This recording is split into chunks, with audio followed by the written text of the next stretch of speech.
What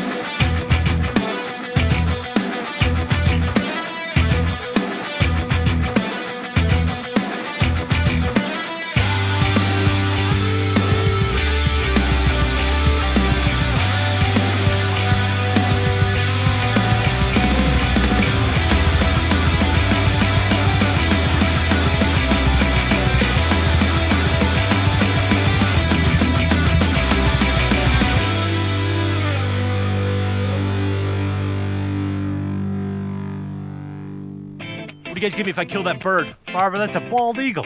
Get a wing, Baldy! Yeah! Oh! Good evening, and good evening. This is The Wort with Mike, Pete, and Steve, GovsRadio.com. Welcome in, everybody. How are we feeling tonight? Hello. March Madness is in full swing. I'm excited, but first, I am even more excited to drink beer with our buddies Kris and Angel from Motion Craft Brewing, all the way in Massapequa Park. And yes, we do have sponsors, folks. We do. So let's kick it off with our buddies, Nick over at Rosie's Draft Solutions. Hit me off a piece of that, Steve. All right, Rosie's Draft Solutions is a Long Island family-owned business that provides professional draft beer system services, line cleanings and maintenance, draft beer line system installs, event dispensing solutions, and much more. They're very passionate about the craft beer and making sure that it's the same quality as when it left the brewery, which is only done by doing one thing, making sure those draft systems are being perfectly clean. Rosie's services bars, restaurants, halls, events, and all other beverage establishments, including home kegerator system installs and maintenance.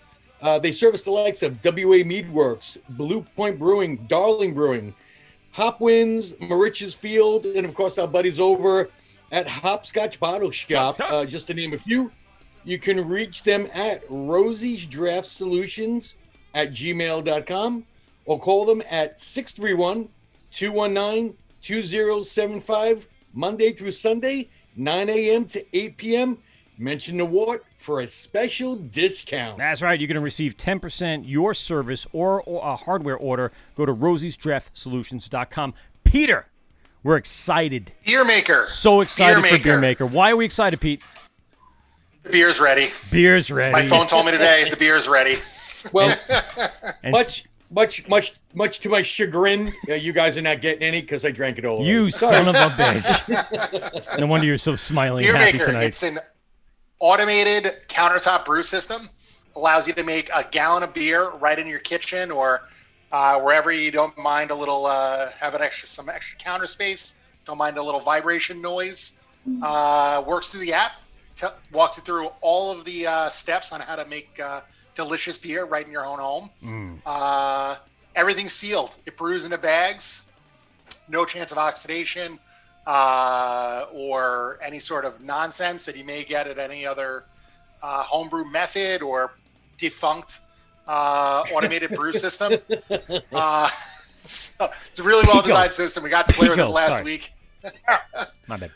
Really excited to try the product. We have a promo code for them. Is it Wort or the Wort? Mike? The Wort. Wort. Whatever you want to call it. It's fine. All grain brewing system. They've got kits. You can do DIY. You can do Steve in a split screen. That's fantastic. I like it. I think you should do the whole show like that. How did that even possibly happen? I have no clue. That is awesome. Magic of the He's got a interwebs. live on the left-hand side for the viewers, and then he's completely paused, stern-looking as always on the on the right-hand side. Yeah, you're going to be like the two-headed horseman over there. He's going to try it again. Pete, thanks a lot, man. And, of course, yes, we are sponsored by Beer Maker. Go to Beer Maker on Instagram, on Facebook, and all that good stuff. And when you go to order yours, type in the THE, Wort, WORT, for your 10% off your entire system. beer maker, making 60 beer at bucks home. off. 60. Well, that's 60 bucks. Yeah, well, it's 10%. Anyway, we are tonight also sponsored by Brewbag. Brewbag for your beer pong cornhole in your backyard. Go to brewbag.com or go to our Instagram page and go to our link tree and you'll find your private webpage where you can order everything at a discount. Go to brewbag.com for all your fun and exciting outdoor beer pong cornhole games. We're also sponsored by VintageBeerShirtClub.com. VintageBeerShirtClub.com, supplying you with all your vintage beer shirt needs. It's always needs. How come there's always so needs or some sort of need?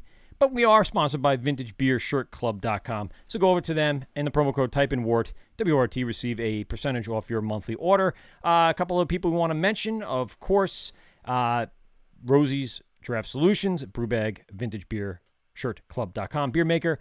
But we like to say hello to Mark. Brewers Hardware. Well, wait, I was going to say we're going to say hello to Mark over at Hopscotch. Go to Hopscotch right there on Long Island Avenue in Deer Park. Hopscotch on Instagram, on Facebook, on Twitter. Go over and follow them and check out their latest beer releases. And yes, Brewers Hardware. For your small capacity and large capacity needs, go to brewershardware.com and in the promo code type in Wort, W-O-R-T, receive a percentage off your order. They also supply us with some gifts for the brewers. We have to re-up with them this year, but they've been really good over the last few years of helping us out, getting gifts out to our guests. And speaking of guests, on the show tonight, as mentioned prior, Kris and Angel from Motion Craft Brewing, right there in Massapequa Park. What's up, boys? Park Boulevard. What's going on, guys? How are you? Thanks a lot for taking some time out tonight as Steve Justin fixes camera and figures it all out. He's going to go in and out for a little bit trying to decide what the hell is going on with my GoPro. But he'll get it worked out. He's technically savvy. He just wanted to bring one for the sponsors, didn't he? Yeah, he's like, That's I what got enough of he's this. been around for the Rosie's read. Yeah, thank God it lasted through that. He killed it, though. He killed it. He has one job. You have one job, Steve. I'm trying. Yeah, I know. Isn't it frustrating, Steve? Do you have? It really is. I know. Listen. Technology sucks. Yeah, it sure does. He's like in the dark, It does. in the closet, just going, "Hey, technology sucks." Kris, Angel, thanks a lot again for being on the show. Really appreciate it. So we're hanging out with you guys this past Friday night. Had a good time. Yeah, screw it. Just go with the FaceTime camera for now. Yep. And I mean, awesome that we were there on the first night where they upped the capacity to 75%. A lot of people in and out coming through. Again, all the COVID restrictions are being held up. You guys, like many other people in your town and in the area, doing what they need to do to stay open, stay safe for everybody, including yourselves. But first, before we get to all of that, and of course we got to talk about the beer and the mead and the cider, I want to talk about how you guys got started, because you guys have this really cool story journey where you guys kind of tie into actually next week's show a little bit, or 2 weeks from now show.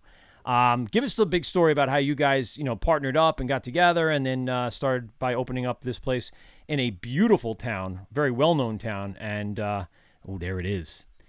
Give us that backstory. Angel, you want to take this first? Like, I know we're not in the same room together like normal, so. Basically, I was looking to open something up.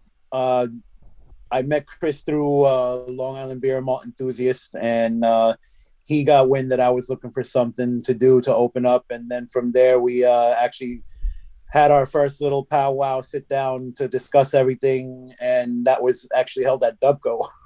So then from there, we ventured off, looked for a location, saw a couple places, but then we saw that Massapequa Park had a lot of foot traffic and it was close to a train station. The back communal parking also helps a lot. So we decided to go with there, even though it's a small location.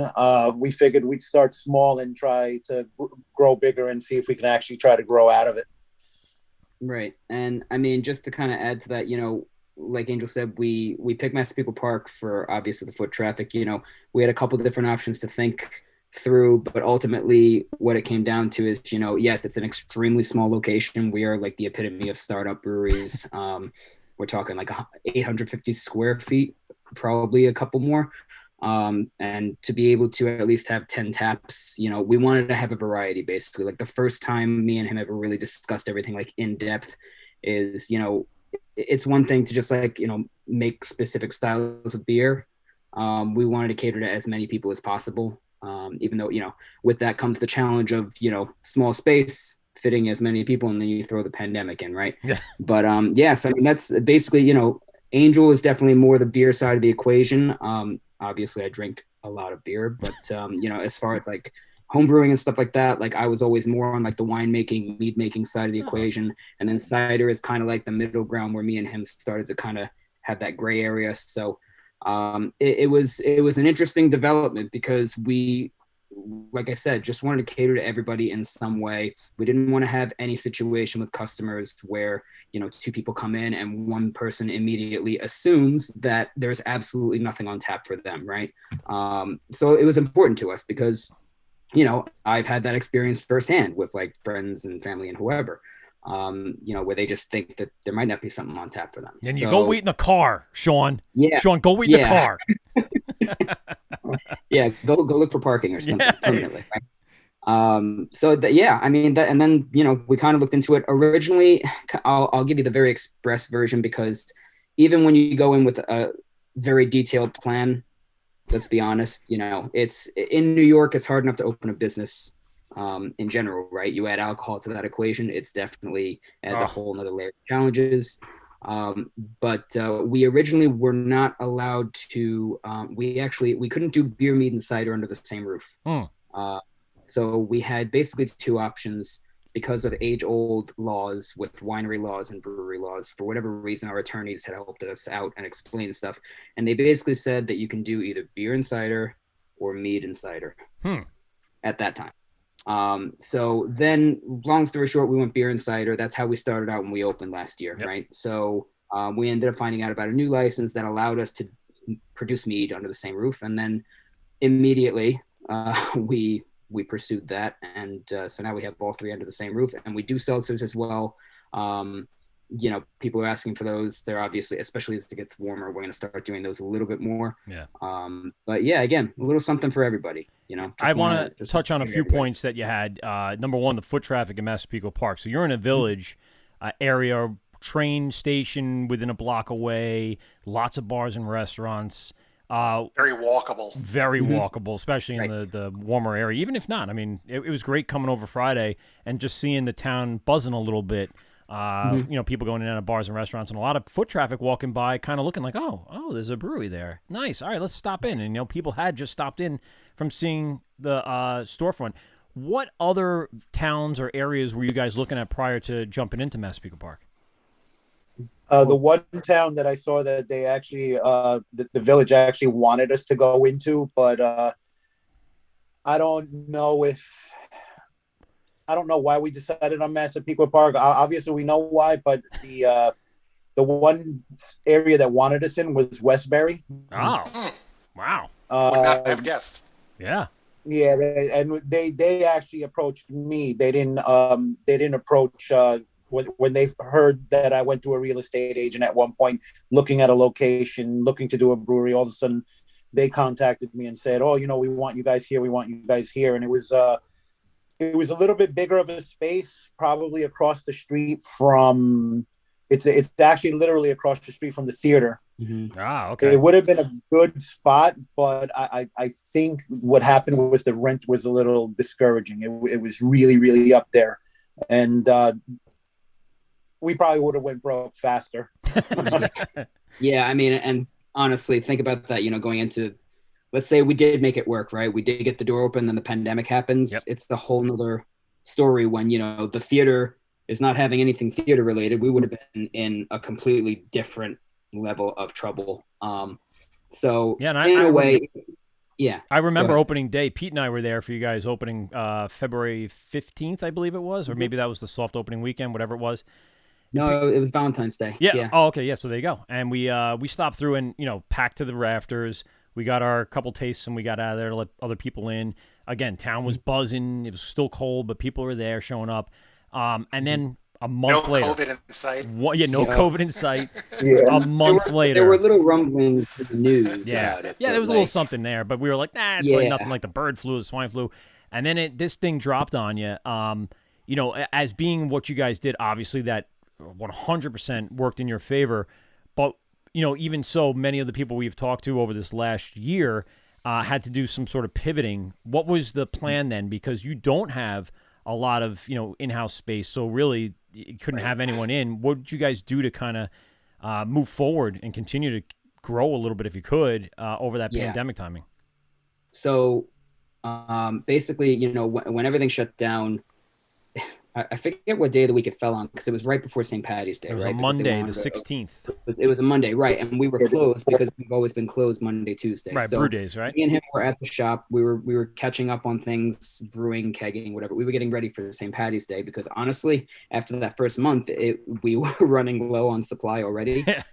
So we were like hustling those couple weeks leading up to St. Patty's to be prepared. Oh yeah, and Massapequa Park does how look really hilarious great. would it be? Yeah, how hilarious would it be if we were open on St. Patty's Day last year with like four out of our 10 taps, with something, and it was looking pretty scary.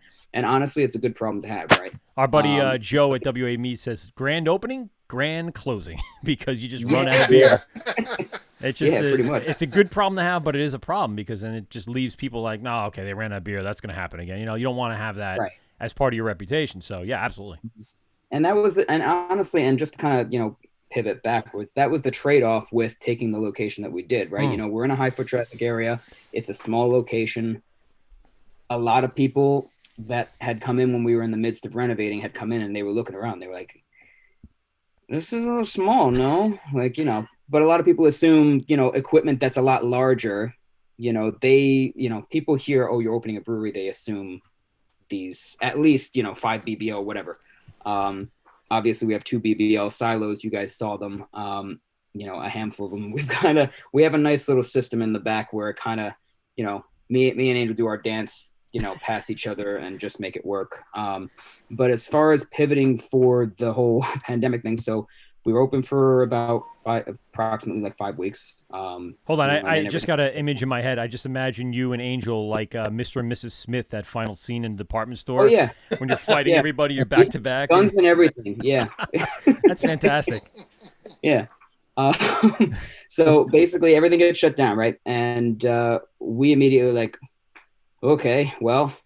Then 2 hours later, I think it was like that same day, they made the announcement that of who was considered essential, right? Right. And apparently every business that was state liquor authority licensed is essential. We feel weird. We told you guys before we went on the air, we feel weird even considering ourselves essential workers. Yeah. You tell that to some of our customers, they're like, no, trust me, you saved our marriage. You're essential. Like, yeah, so you got us through. Thank you. But yeah, so, now they say, essential. Yeah. But like essential, state liquor authority licensed businesses can stay open, but for to-goes only. And we were just trying to get our footing that first month, just as new brewery owners and just to get into our rhythm, figure out the flow of things. And we didn't have a crowler machine. We didn't have any growlers. We had no way of doing to-goes. Yeah. So that was our big pivot. We had to kind of, basically, me and Angel looked at each other. We're like, okay, well, October. We're not going to open. We're getting on October tomorrow. Yes. We're not going to open on Wednesday. So let's just leave here now. Go to as many places as possible, all over the island. Try to find as many growlers as possible. We don't need branding. Just anything to fit. Just any vessel. A sticker mule sticker and some Sharpie markers. Yeah. Yeah. Let's say that I started off. My first stop was bitter esters. Yeah, I wiped them out of all their growlers, and from there worked my way back towards Massapequa. Right. Yeah, and I went up to Northport because like I live in Huntington, so I popped up to like Carps in Northport. I was shocked at how many they had. I was like, thank you. And then we basically went to a bunch of different places. What did we end up with, Angel? Like 18? It was like nothing. Yeah, it was like nothing. It was enough to get us through a weekend. Yeah. But I would have to say thanks to actually Peter Tripp actually tipped me off and said that there was a guy in I think it was in the Roslyn area that had tons of them. So we actually popped in there and grabbed them all from him. Right. Peter Tripp of Brew. There were. I just drew a blank with his name, but yeah, I would thank him on the air right now because like he was unloading a whole bunch of 64-ounce growlers, and we were just like, listen, if you've got any left, I'll take a bunch of them, and I drove out to meet him, and it was no problem. So that got us through for a time. Then we were able to find another source online, which maybe no breweries caught on to this particular company, but I mean, it was great. We were just like chipping away at their stock, and on their pages for growlers, like 32s and 64s, they even have like a tally of how many they had left in stock, like how many cases. So over the course of the next month or two, we were just buying them out. And I was keeping an eye on the tally like every day, like, oh, okay, nobody's really catching on. Okay, let's order another 15 cases, 20 cases, whatever. So we ended up clearing them out of their stock. At that point, you know, we were basically preparing to get our the October can seamer and the 32-ounce crowlers. So we told all of our customers, listen, you know, once we run out of this glass, there's a shortage. Like, we're not going to get our hands on any for at least a couple months, from what we could see. And we ended up getting the 32-ounce crowlers, and that was just the big pivot. And then we just went specifically for crowlers. And honestly, you know, it wasn't a purchase we were ready to make because we're, you know, again, we had just opened the door. Like any other new business, you know, the expenses are still there, being paid off. But that machine, we treat it like a newborn. Like people laugh because they see how much I'm wiping that thing down every day. I'm going in there with like, oh, it's like ridiculous, but I treat it like our baby because it saved us. Yeah, it really did. Yeah. It's one of those things that a lot of people ran out, and obviously they needed that same exact thing. Was there a shortage of that supply? You know, and of course, like you said, you had a couple of people come in and help rescue the day. Right. What was really was it a panic, or was it like smooth going through that selection process? Selection for what do you mean? No, it was for supplies and cans and stuff like that. Oh no, it was that. Yeah, it was smooth. I honestly was surprised, and I told Angel this. I'm like, I'm surprised that we were getting the canning machine as soon as we were getting it, because there was no delay. You know, it took a few weeks for processing and shipping and whatever, but I mean, they're actually awesome. Like October is really awesome, and they're one of those companies that actually boomed during all this because every brewery, you know, they had to pivot just like us pretty much. And if they didn't have any canning means or anything like that, they had to do the same thing we did, right? So and I forget his name, but the owner of October, he's actually really hands-on, and he's the one who does, like, he handles their customer service. Like, he picks up when you call. That's pretty cool. Yeah, it was awesome. And so I got into like talking to him about just the situation. He's like, yeah, it's nuts, you know, we feel for you guys, like, it's terrible. And I'm like, listen, you guys must be killing it because of this. Like, I can't even imagine how many orders you're getting. He's like, oh yeah, we're having a good couple months. Panicking. I was like, everybody's going, like, I need that. If I don't have a can seamer, I need it tomorrow. Yeah. I thought we were going to, I was like, oh, great. We're going to order one. And they're going to be like, yeah, we still got to get more produced, and you're going to be waiting 6 months. That's what I was like wondering about, because I figured everybody was jumping on them. And aluminum too. I mean, the cans, the crowlers, that ended up going through a shortage sometime in May and June. The threat was there. There still is. Is there, Angel? There still is. Yeah, for smaller than 32s. Really? 32s are easy to get these days, or? They're easier. Okay. Anything below that, I've heard there's issues still. Yes, sir. What about like an odd size? Is there does that help at all? Getting a size maybe everyone, you know, something other than 16 ounce? Yeah. I mean, we just ended up going that route just to start. You know, eventually we would have loved to have started doing some maybe smaller ones, and also when we officially got the mead license, maybe we would do some smaller can stuff. And we were flirting with the idea of maybe a second one in due time, but I mean, for right now, until things go back to like actual normal, you know, whatever that is, whatever that might look like, you know. So, but it's the 32s are doing great, you know. It's I just got 2 half skids shipped to my house today, because if I try to unload them, I don't know if you guys know how they're like kind of set up on those skids, but Steve knows. I remember seeing a mountain of them, Steve, when you were like unloading them. So it's like you kind of cut the saran wrap off the side, and then you cut those little plastic things that are holding it all together, and then all of a sudden they'll just like kind of explode out. So I have a system, because it does not work well. We have a very small back area by our shop. Right? Yeah. And it's a wind tunnel too. So if one gust comes through, the cans are in the parking lot. Oh no! So just chasing around. So that's why I have them shipped here now. And shout out to Lindenmeyer Monroe. They're great. They're our can distributor right now, and a lot of breweries on Long Island use them. Yep. Like now I have a system. I put like totes. I surround the whole pallet with totes. So God forbid anything flies off, they fall into the totes. It's beautiful. That's smart. There you go. Look at your ingenuity. Oh my God. It's like the first time we were unloading the cans, I was like, this is a disaster. They're going to it was a nightmare. I was like, I got to figure something out. It's funny because there's a recycling section by IGA in the back right there. So you got people recycling cans and Kris running after cans in the parking lot. It's like, here, wait. No, that's fine. That's fine. See, there's no label. Not that one. You're going to keep me alive. Wait. A bunch of people are checking in on Instagram, Deviant Minds, Merch's Field, All's Well Works, Hoppy Hogan. I was going to say Happy Hogan because that's the character I know, but Hoppy Hogan's checking in. Arby's? Yeah, and he's saying Kris repping the GNWF 20 years later. Still on there. Oh, God. He's going back to the backyard wrestling days. There you go. My time is long since past.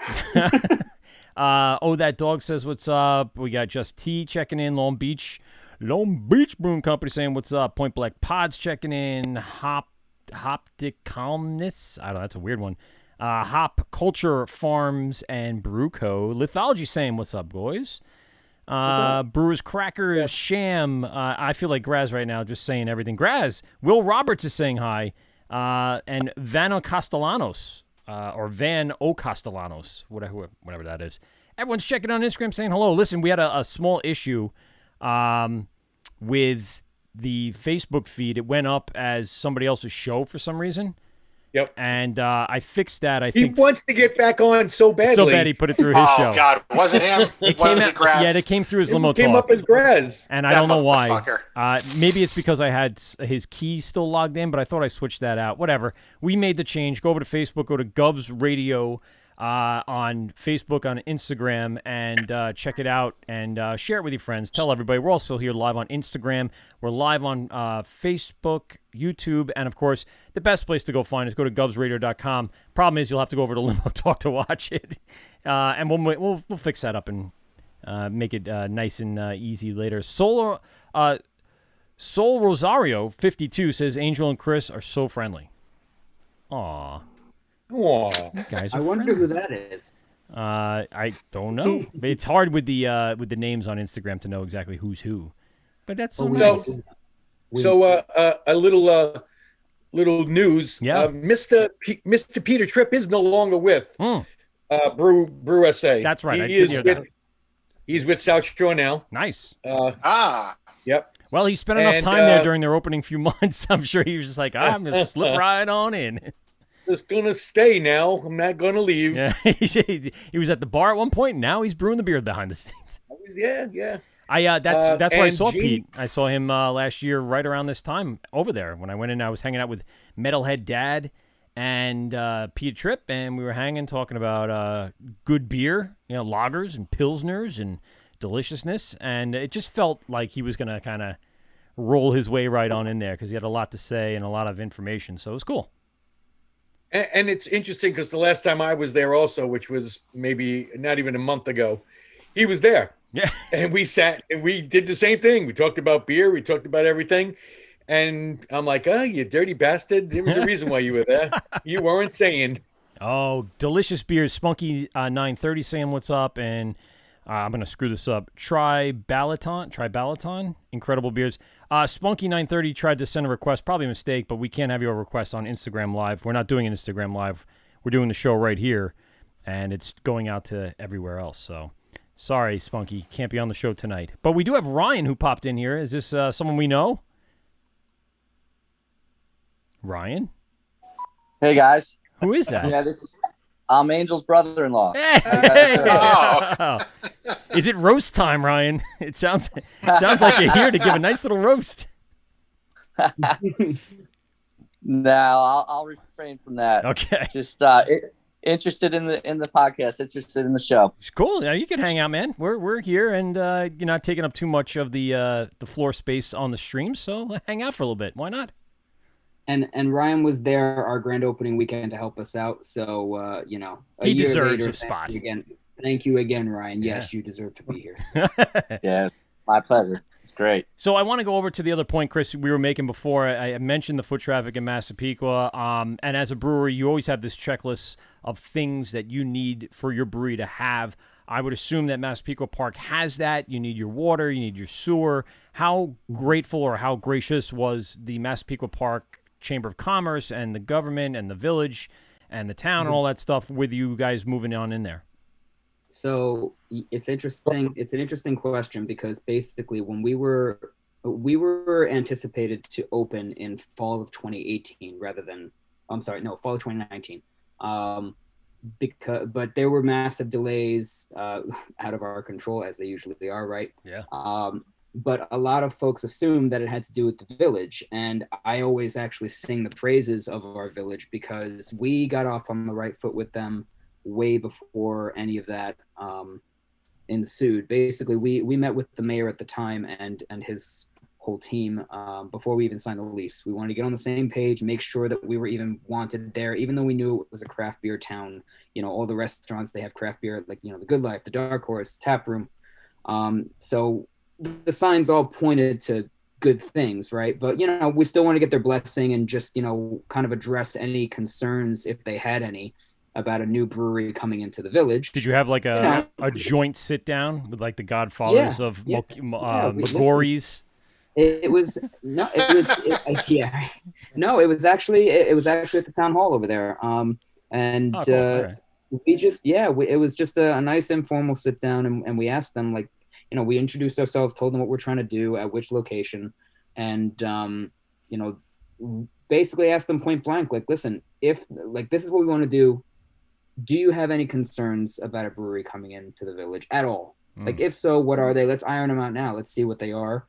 Just because we are not in a position, you know, it's just me and Angel doing this, and we're taking a huge leap. We're not in a position to get any, you know, pushback or delays or, you know, shut down by the village or anything like that. We wanted to be on the same side. No one needs a horse head ending up in their bed. Yeah. Especially from the Dark Horse.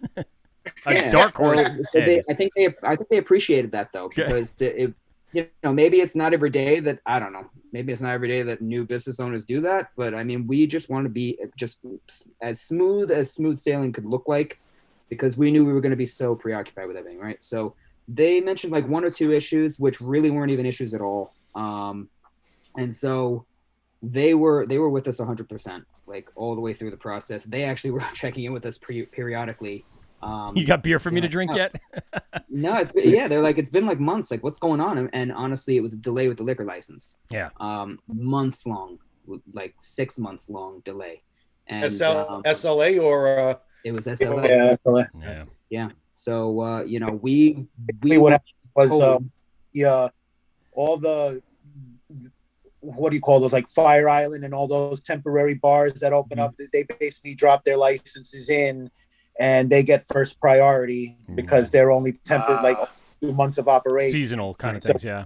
Yeah, seasonal. So we got pushed to the back burner. Right. That's tough. So, you know, we were commiserating with guys like Paul at Ghost, because he actually had his application in like maybe a couple months before us, I think, like maybe a month or two. And so we were kind of basing it on when he got his. We were like, okay, we're this far away. You know what I mean? And sure enough, you know, every month we kept feeling like, okay, it's got to be any day now, and then it would be another month. Yeah. But no, I mean, that was the huge delay. The village is great to us. They wanted us open. A lot of folks, like customers, because, you know, everybody's none the wiser. They assumed that it might have been issues with the town. We have told them time and time again that it was not the town, the village. You know, we were, honestly, they were the least of our concerns. They were trying to help us get off the ground. I think the town actually gave us the okay to open 6 months, possibly 4 or 6 months before we even got SLA. Right. They're like, just open. You got it. It's fine. We'll take care of it. No, because we had finished our build out. Had the final inspection, and they were like, okay, open when you can. And, you know, we're like, okay, I just need one piece of paper. Yeah. One piece of paper. Grand opening, grand closing. Yeah. Yep. A bunch of people checking in, because you're getting a lot of praise here from Instagram people watching tonight. Curly Girl 1105 saying the best drinks and the nicest guys. Leggy's Upside Down saying, what's up? Robbie over at West Babylon Superstar saying, hi. Halter Bar is in here. Leggy's Upside Down showing a lot of fire. Robbie saying, what's up? Panda in the house from Hoppy Hogan. And Dan from Long Beach is checking in again saying, what's up? He jumps from Instagram to Instagram account saying, what's up? He's great with that. He's like, I'm going to add to it their analytics by just checking in on like 15 different accounts that I own. But you guys, you made a lot of progress over that time, and it was just a matter of opening. When did you get that license in hand, and then how long did it take before you opened the doors? 2 weeks for Valentine's Day, we had the license. Okay. And we, like 2 weeks prior, the insurance company told us that we can test the system. So I like it. You got to make sure there can't be any leaks there, right? I mean, exactly. And what better way to test the process end to end? What better way to start the process and test it with lagers, since they take forever to make? Mm-hmm. So good point. So we made sure we put the longest stuff in first to test the systems, and then once we got the paper, we cranked out the fastest stuff that we could crank out as fast as we can, and then up to the day that we opened, we were still carbonating kegs in the back. Jeez. I mean, just to start moving things forward. A mad rush. We were naming the beers the night before opening, and honestly, that took longer than making some of the beers. If I'm like, Ryan, you were on the outside looking in here on this. I know you were a big part of this. Ryan, what did you see happening around you as these guys were scrambling between getting their license and then opening the doors 2 weeks later? What'd you notice? Yeah, so how they handled everything. I don't know the ins and outs of the BPT, all the paperwork and all, but watching them build what was an open floor plan into the brewery now, it's just amazing. They really pretty much did everything themselves. I mean, they built the bar, they built the cooler themselves, and the way that they really organized everything, it really, really came together so quickly. I was very surprised. Angel kept sending me, and Kris, and they were sending me pictures and, some videos. And I was shocked to see how quickly they got, the whole floor plan going. Yeah. And it was just really nice to see at the end, to finally come in. And I helped out like Kris said earlier, I helped out on opening night, and it was really cool to be part of that. And on the floor plan model here, you had the equipment, basically accounted for, right? And to be able to then go and execute that, to get your equipment in, to get it plumbed out, electrical out, and all that stuff. Did you have to vary from your original plan? And then into that, what does it look like today? Give us the rundown on the equipment that you guys got going on in there. As far as layout is concerned, yeah, because you also are brewing beer, mead, and cider. I don't think it's exactly the same equipment for all three styles. I mean, I'm sure you have some layover here and there. But how did you kind of imagine there's dedicated tanks for the non-beer commodities for sure. Right. Yeah. Well, you guys had gotten some of your equipment from Small Craft when they upgraded, which kind of seems to happen a lot on the island. Somebody wants to get bigger stuff, and new guys are like, I will take your old stuff because it worked really well, and I will use it now. Well, it's funny you say that, because I was going through pictures like a couple of days ago, and I just happened to scroll back to when we had just signed the lease, and that was the first thing that we got. It was the tanks. And we weren't given the building permit yet to even start tearing the place apart. So you have these pictures of the back room that is just tanks. It's a nightmare. But then you got these 5 shiny tanks in just a room that needs tearing apart. And I'm just like, wow. Like a room full of beef jerky stuck on the walls. Oh my God. It's like putting a Corvette in an old dusty garage. It used to be a Subway, so when we started ripping apart the back room, it was a lot of beef jerky on the walls. And oh no! It didn't start as beef jerky either when it first got there. It was something else. Steak and cheese, foot-long steak and cheeses. Oh God, that's and if wild we're being honest. In the trap. It wasn't the worst location. It needed a lot of TLC, but it wasn't the worst that it could have been. It had some pretty rough spots, though. On the upside, everything smelled like delicious baked bread. Yeah. The grease trap. It really lends itself to the brewery ambiance. of Ugh. a nice loaf of wheat. Depends what kind of ambiance you're going for. If you're going for a nice mesquite vomit, God. That's ideal. It's in nothing but bleach and Sorry. masks.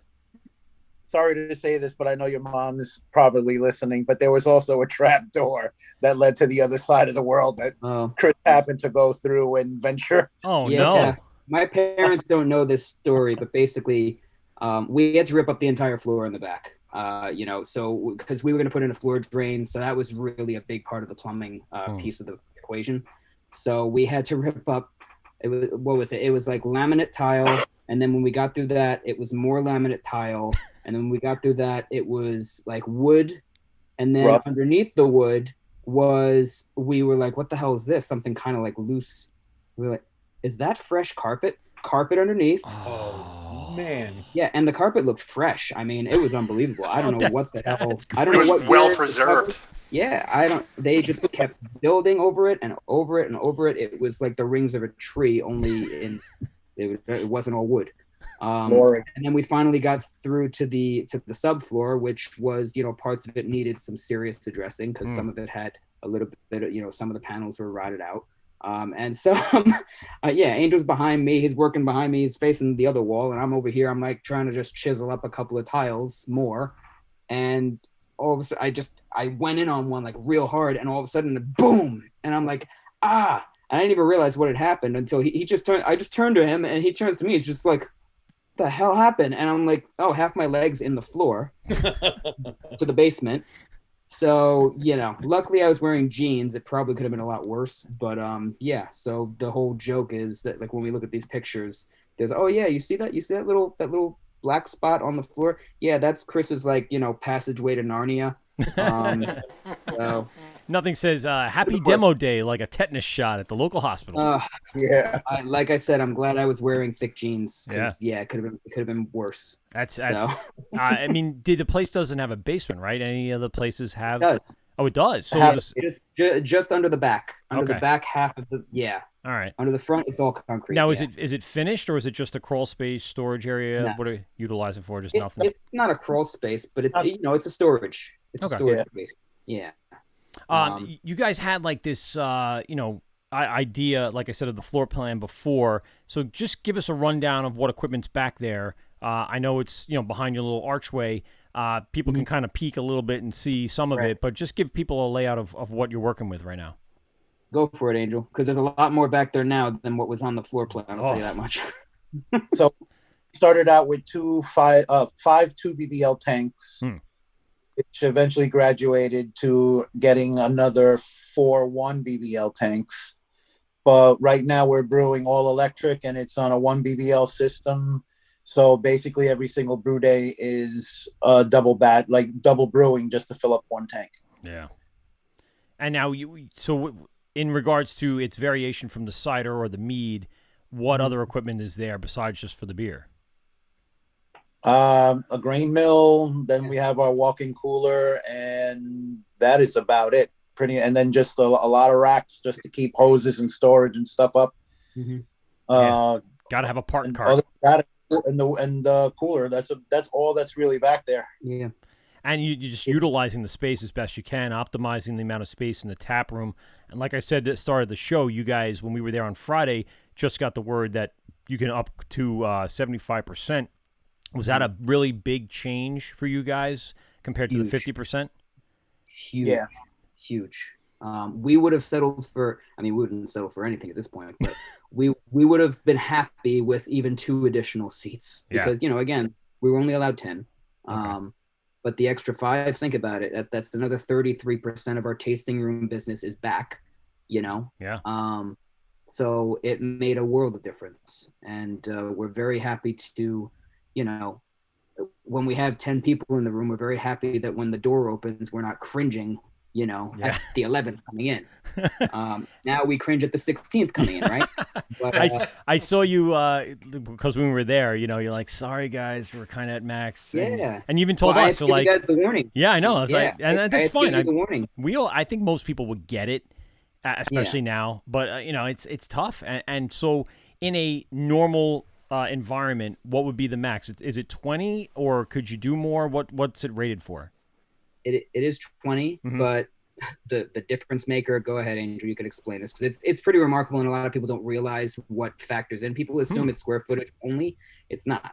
There's a whole bunch of based on like square footage and bathrooms. So if you have one bathroom per square footage, that's where you get your 20 people. Basically, it would really be 15, but the town granted us 20 because Subway was granted 20, and they gave us Subway's occupancy. Ah, so you grandfathered into the Subway. And I've never been in a Subway that has 20 people in it, so you got very lucky. Very. Never have I ever is one of those things, seeing 20 people in a Subway at one time. Unless it's in the city. Go pick, if we were to put a half bathroom in, since the one bathroom's already a handicap accessible bathroom, if we were to throw in another half bathroom right there next to it, we would have to file obviously the variance for the building. Then we would have to get another variance for parking, because the way the town sees it is that we're going to occupy another 25 or so parking spots that is like a community. Right. But just putting that other half of the bathroom would actually bump the occupancy up to 50. It's remarkable. Like, people don't realize that, and it's that something is not simple, but like, when I ask people that all the time, like, wow, you can't put any more in here, like, guess why? And like, oh, it's got to be the space. I'm like, no, it's behind me. Bet like, you never what, guess. The bathroom? Like, no, the bathroom. And yeah, it's true. It's a Now, big part of it. I know you guys were talking about, potential to expand in the future. Is there something on either side of you that would allow you to do that? A storefront that looks like it's not going to go too much further? We kind of hoping, not to their friends and family, but like that some of these businesses might go out and you're like, oh, I can occupy the next door and break through the wall. Is there something like that that's a possibility? So, okay, on both sides of us, it's interesting. It's like the complete opposite, because on one side, which does share a wall with us, is Island Poke. It's like a ramen rice bowl place, right? They're a new business. They opened, I think, maybe a little less than a year before we opened. Okay. So they're there. They seem to be doing well. Good. I think Burgeritos used to be there. And then on the other side of us, people assume, because it looks like from the strip that it's actually connected to us, it's Tim's Florist. Now, Tim's Florist has been there for many, many decades. I think they just celebrated like 50 years there. Wow. Yeah, 50. Yeah, like last year, if I'm not mistaken. So, and they, believe it or not, they actually have a separate building. If we were to pound through that wall, we would actually go through brick, and there would be like a 4-inch gap to another brick wall. So, but no, I mean, listen, we're friends with both sides. So, and Tim's Florist has been so good to us. They're like, second and third moms and dads. They're like, they really look after us. They knew how much we went through to get open. Yeah. And then, they only just recently, they came in recently and broke it to us. They're like, listen, we didn't want to say anything like this time last year, but we were worried about you guys. Like when everything shut down, we were like, oh my God, they're in deep trouble. And you guys pulled through. And I'm like, it's not, no shortage of work. I'll tell you that much. I mean, it wasn't through lack of trying. That's for sure. Yeah. Hell yeah. So I know you were talking about, go ahead, Angel. I think the only other way that possibly would be expansion is taking the whole brew system and everything out of the back and just putting that half bathroom and turn the whole backside into seating, and probably get like a warehouse somewhere off site, brew there, supply the park, and then eventually think about distribution to start sending stuff out. Gotcha. Right. Do you guys have the farm brewer's license that allows you to have those satellite locations? We don't yet. Of course not. You would have to apply for another We have license. every other license. Right? We have the whole Uno deck, but we do not have the go fish for 4 or whatever it is. I don't know if you guys saw that wall with all of the licenses and paperwork. It's like we were running out of friggin' room. Like, we have so much paper on that wall. It's a joke. It's like your diplomas. I have a master's and a doctorate. We sure as hell earned them. You know what I mean? Yeah. But the farm brewery license, like me and Angel have been discussing that too, just because in the event that we would want to do those satellite locations, we have to look into it as far as we're a micro brewer primarily right now, with, the mead license privileges and the cider. But yeah, I mean, like Angel said, that would probably make the most sense. Yeah. Is, take at least the majority of the production to another location. Yeah, and you can follow the model of St. James, who brews in a different town, and then supply your your storefront with Yeah. just the tap room and extra space and a bathroom, 2 bathrooms at that Blind point. bat as well. Oh yeah, Brews blind bat as off-site. well. Yeah, brews off site. I mean, it makes the most sense. You know Yeah. what I mean? Or Especially you when do what have- Sand City did and just open another brew. Yeah. Well, Well, they Find a don't have vacant CVS. yeah. when I'm ready to Tickets. open, when I'm ready to convert a CVS, I'll let you know, Steve. There you go, buddy. You're in. we got double the amount of space and triple the amount of brew space. I'm thinking, if that works out and you're getting to that point, that's a big decision to be made. Has there been any talks of that right now? I know it's tough, but any wild discussions about stuff that could happen in the next few years or even months at this point? I think the signs are imminent because right now we're in a position that we're starting to run really low again, and that's only with the additional 5 people that happen to come in. The town is starting to pick up. The weather is getting nicer. I already see all the brewing and everything that's going on. It's going to be another challenge come by Easter. Yeah.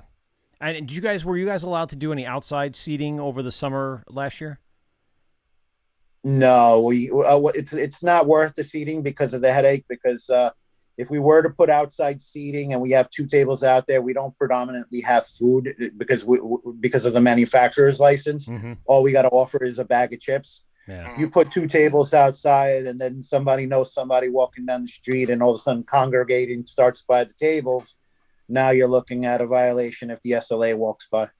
That's true. Yeah, and honestly, even with the 10 people inside, surprisingly enough, it can be enough of a job just to police and make sure people are doing the right thing inside. So to have to worry about the outside too, on a small sidewalk with the risk, you guys probably know, you could tell from how buzzy the village was. Yeah.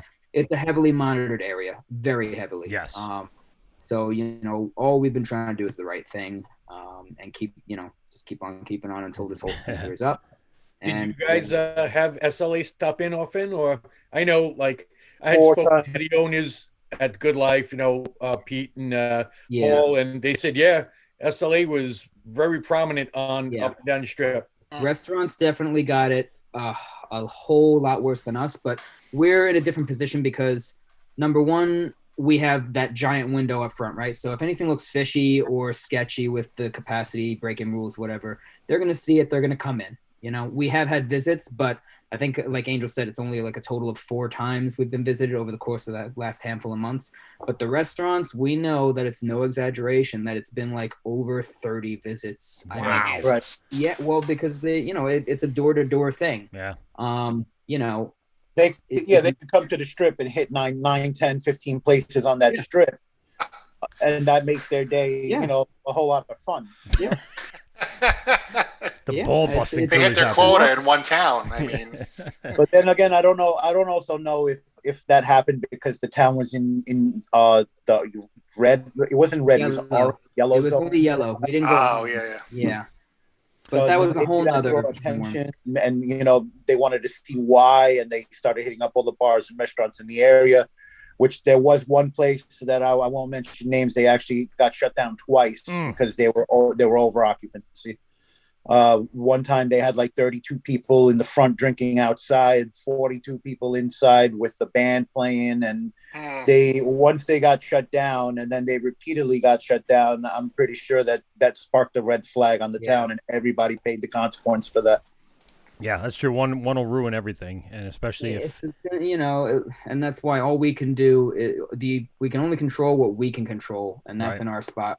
We don't want to be, first of all, and I'll say this for both Angel and myself, we're the last people that want to tell anybody to do anything. I told you guys that too when you came in. I don't want to tell anybody you got to sit here, you guys got to split up, your party's too big. We don't want to tell anybody what to do. You're coming in, we're supposed to host you. We're not supposed to babysit you. Yeah. Exactly. So, and unfortunately, it's gotten to the point now where we have to be so firm with it that we're such nice guys, but we feel like assholes. Yeah, I know. A lot of time for just even having to explain it, and most people understand the situation. But yeah, I mean, all we can do is what we can do, and we sure as hell don't want to be the reason anybody gets sick or worse, God forbid. you know. Yeah. You don't want to have that on your. And it works both ways too, right? Because this is a conversation that's been coming up a little bit more and more with customers that have become really good regulars of ours and friends. And people forget, like, a lot of people assume like we have to put the trust in the establishment to do the right thing and play by the rules, but we have to trust our customers too to stay home if they're feeling a little cough coming on, God forbid what it is. Maybe it is just a cold, but it works both ways. We all got to kind of do our part. We can only control what we can control. Yeah, I agree. Hoppy Hogan, back when you were discussing going through the floor, was throwing a bunch of these throw up emojis. I guess that was not fun. Hopped Up Network checking in. Eric Schleyer is saying, what's up? It's me, Mr. T. And then Hoppy Hogan says, I'll be back down there, guys, very soon. So they're anxious to get back over there and saying what's up. And take it from us, Pete and Steve, myself. We went down there, had a great time. Like I said, everything's being kept safe. Everyone's doing what they're supposed to do. And everything was great. And I want to get into some of the beers because we had a smorgasbord of different flavors and tastes. Tonight, we are drinking the lager. We're going to talk about that right now. And then we are going, right now. And then we're going to drink of some of your Scotch ale, which I really enjoyed when I was down there. But I also want to discuss what else is up on the board. So if people are to come down there this weekend, what do you guys have planned for this weekend? It just passed.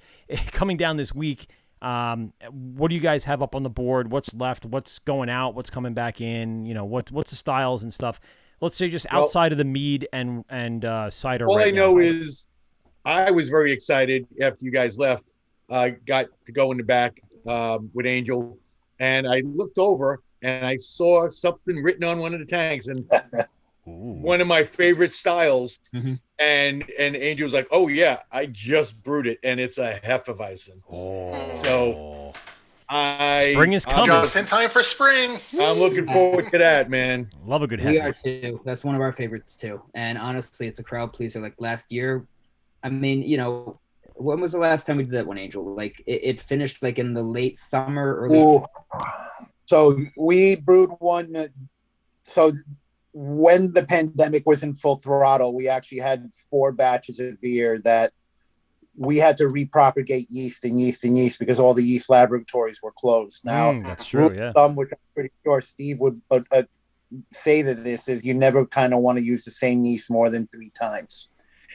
We had to push it and try to use it the 3rd time, and we suffered the consequences because we actually had to throw out 40-something kegs. 40-ish. The yeast took the beer south.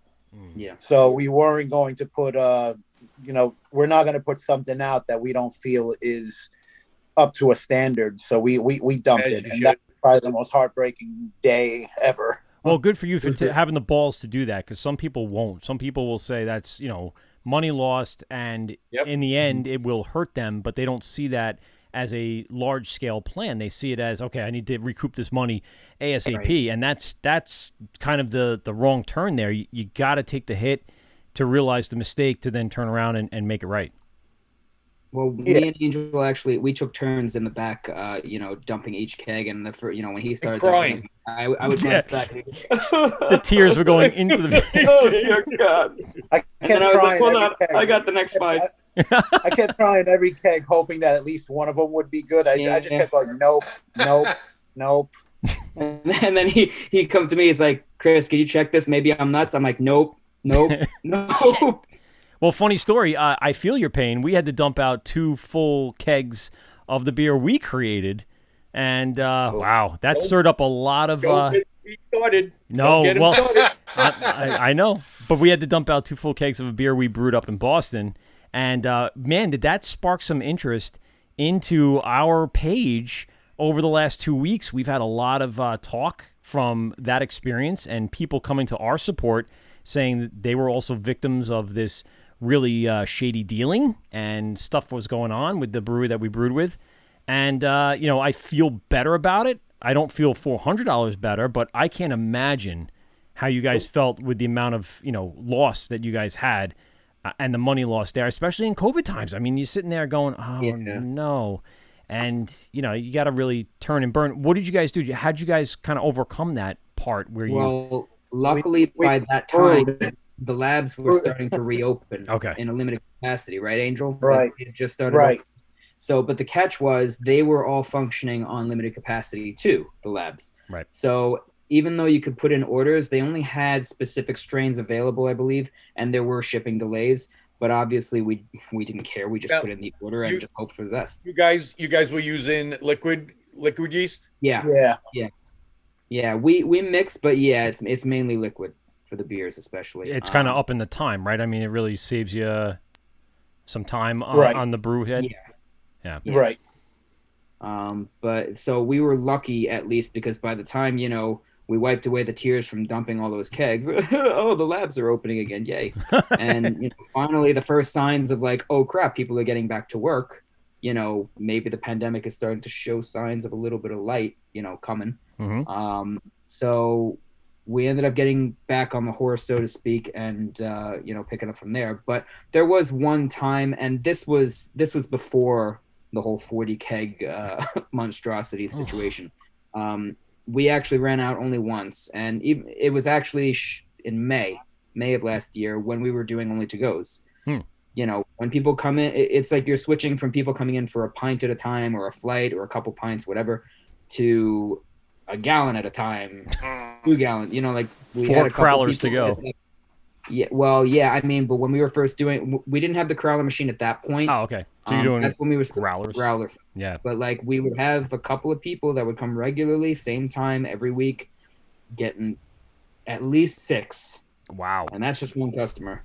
So then there was this one time that the week that we actually did run out of beer, we were busy and we're like, what the hell's going on? Like that, we're so busy today. And like all of a sudden, one guy said that there was a 2-day virtual bar crawl that was going. So the next guy comes and goes, do you know you guys got a line down the block? And I was like, what? And I was like, all right, time to fill faster and move faster. Let's get these people out. And in those 2 days, we plowed through almost all of our inventory. And we actually waved the white flag and said, we got to take a break and rebrew and refill and get everything back up because they beat us up. Yeah, I guess that's a good problem to have during that time, especially. As good as possible, you know? Yeah. Without having a tasting room open that's the best we could have done. So Al Loves Beer on Instagram saying, what's up? What's up, Al? And then LIBME checking in. The digs coming in saying hi, and we're going to have them as well as home brews and hand grenades and beer, Brewers East End Revival and Deviant Minds all on the show in 2 weeks. We're excited to have all the home brewers repping Long Island. And we were saying this time, have good beer that we can share with people. And we'll be getting that out. So the home brewers zero oxidation. Yes, with zero oxidation. We'll be able to get them beer, and we're going to... I'll stare. It's a little cloudy still, so Okay. I'm happy. I poured some off, and I immediately sealed it, put the carb in, and I just put it in the fridge. And tomorrow I'm gonna take a sample off of it and give it. But it smelled. I mean, from what was left behind, the aroma was freaking right on point. Really. LIBME is saying, LIBME loves motion, exclamation point. All right, so let's run down the beers on the board and what's coming up this weekend. What can people find at the brewery? Woo. Yeah, it's changed a lot. It's getting tight. Definitely there'll be the Moving Mountains, which was a triple IPA that we did at 10%. That should still be on the board. There's Lalo Halo, which is American Pale Ale that this past week got so much attention that I don't know what's going on, but like we're drastically starting to get really tight with beer in the back. And that's what I had. I had the Pale Ale. Yeah, I really like that one. I like the Pale Ale a lot. That was delicious. And I'm a big Pale Ale fan. I like my IPAs, but man, if you can make a good Pale Ale with a little bit of sweetness and a little bit of hoppy backbone and maybe even a little malt, boom, you got me hooked every time. We got some things that we're playing around with. There's we released one during our anniversary week, and we're going to be redoing it again. There was a like a blue raspberry cotton candy cider. Ooh. Yeah, it was like a one-off thing that we did for the anniversary, but the attention was so positive. Like the feedback was so positive. That And being a cider too, which is interesting because you don't normally see. You see that like people trying to do the smoothies or the milkshake IPAs in that realm, but you don't see the ciders as much like that. So very cool. Yeah, I mean, we still have Straight Out of Ivanka on tap, which is our chocolate peanut butter porter. That it's been interesting because St. Patty's Day kind of threw things for a loop because we put Lucky You was a new one that was an IPA. Yeah. Brewed with Lucky Charms and lactose. And then we did the gold glitter thing on just St. Patty's Day, and Lalo Halo we were doing with green glitter. So a whole bunch of things have been kind of competing with each other over the past week. Yeah. But Lucky You just kicked like about a day ago. So, but yeah, as it stands going into the weekend, like the only thing, Angel, that I could think of that's going to finish probably before the weekend is Peach Mango, right? The cider. And Curly Girl 1105 is writing in saying Peach Mango is the best. So Curly Girl, you better get your butt down there and get your Peach Mango fix. It'll come back. Okay. It'll come back, especially going into like the warmer months too. We're not going to just kind of have that gone for the rest of the year. But we've had, and you guys probably tried the Humble Pie. That was the caramel apple pie cider that honestly people are going to kill me when we end up taking it off. Off tap number 10. How dare you? It's what? It's that's what you're gonna get. Those are responses sitting at the bar. You bastard! Yeah, don't you dare! Don't you do it? Hopefully nobody's listening, because what happened with Humble Pie is the first time that it ever ran out. I don't want to really mention their names. No, but, don't do it. Don't do it. Do it. No. Don't pull the dynamite. Nah. So there's a mom's group in our town. You already did. Oh God! And there it is. That once I regret telling you to take it back. Take it back, quick. That's like poor advice, and I apologize. We love them. Don't get me wrong. They're wonderful. But once the Humble Pie finished, they came in and they were like, "Well, where's Humble Pie? How come it's gone? When's it coming back? Is it coming back tomorrow? Is it coming back later?" It's like, no, we got to make it. It's like, it's coming back. Don't worry. What do you mean? There's not magical fairies brewing the cider back there? You guys are... No. This isn't a brewery. This is a place of distraught dreams. How dare you? That cider has become almost not itself has become a running joke, but the running joke around that cider has become basically we have to find a way to get an 11th tap. Because we just have to keep that one on at all times because, if we take it off, we're going to get murdered. Yeah. Especially on the internet. Well, we don't want that. And it's a very fall inspired, flavor, right? Yeah. So last summer, this, again, it was a similar phenomenon to people asking, "Oh, are you doing anything pumpkin?" And they're asking this in June. And yep. Thanks. So people wanted Humble Pie, and it was June. Thanks, Shock. Moms love the fall fucking flavors. And we do too. White girl wasted. Yeah. I wish I had a can of that, Steve. I wish I had a can of that. How many flannels and high boots came in looking for that? You mean Han Solos? Yes, how many Han Solos? I love it. It's beautiful. That Doug on Instagram saying "Moving Mountains XXX." That's his favorite. Checking and saying that's my jam, the triple IPA. I'll put them up on the old pin. Let's break down this lager. I'm enjoying it a lot. Good malty balance, little sweet. Done. Oh, come on. Me too. Listen, I wasn't feeling up to my game, Keep it up, Mikey. Oh my God. I'm getting killed here from Shut up, Rook. All right, I'll walk it off. I'll pound it out. Relax. We're keeping them busy, that's all. Yeah, well, we did a good hour and 10 minutes here to just talk about the brewery. Let's get into some beers, and I was trying to drag it out a little bit, so I had it here while you were talking about it. So give me a little breakdown on this lager. I want to ask a question, though. About the lager? Beforehand. Oh. No, because, obviously it's a good thing, people coming in and you're running out of beer. And I know that feeling all too well. It's a good, bad feeling. Right. It's good because, you're happy people are buying, but it's bad when you have to turn people away or you don't have something they want. If you guys looked or thought about doing any contract brewing, either canning, doing a run of cans, so this way you have something other than what's on tap that people can get, or this way too, just getting your beer out into, more into the public. Mm-hmm. It has been a thought, and been definitely exploring that option. The only thing is that maybe I would have to talk to you either one-on-one one day to find out how to go about it, because I don't know the full layout of how to get that done. Like, I know some places do it. I don't know if I just have to walk in there and say, hey, can you brew this beer and blah, blah, blah, and sit down and iron out how the payments go, what have you, or who supplies what and who pays who. Like, those are just the questions that I have behind that. Yeah. And they're actually, Angel, all serious, all seriousness. Yeah, you could easily ask me, after we're done. And they're actually those are real good questions because, if you've never done it before, you're like, I don't know what I'm, and they're real easy answers. So, when we get a moment, reach out to me and we'll talk a little bit, brother. For sure. Sounds good. Thank you, Steve.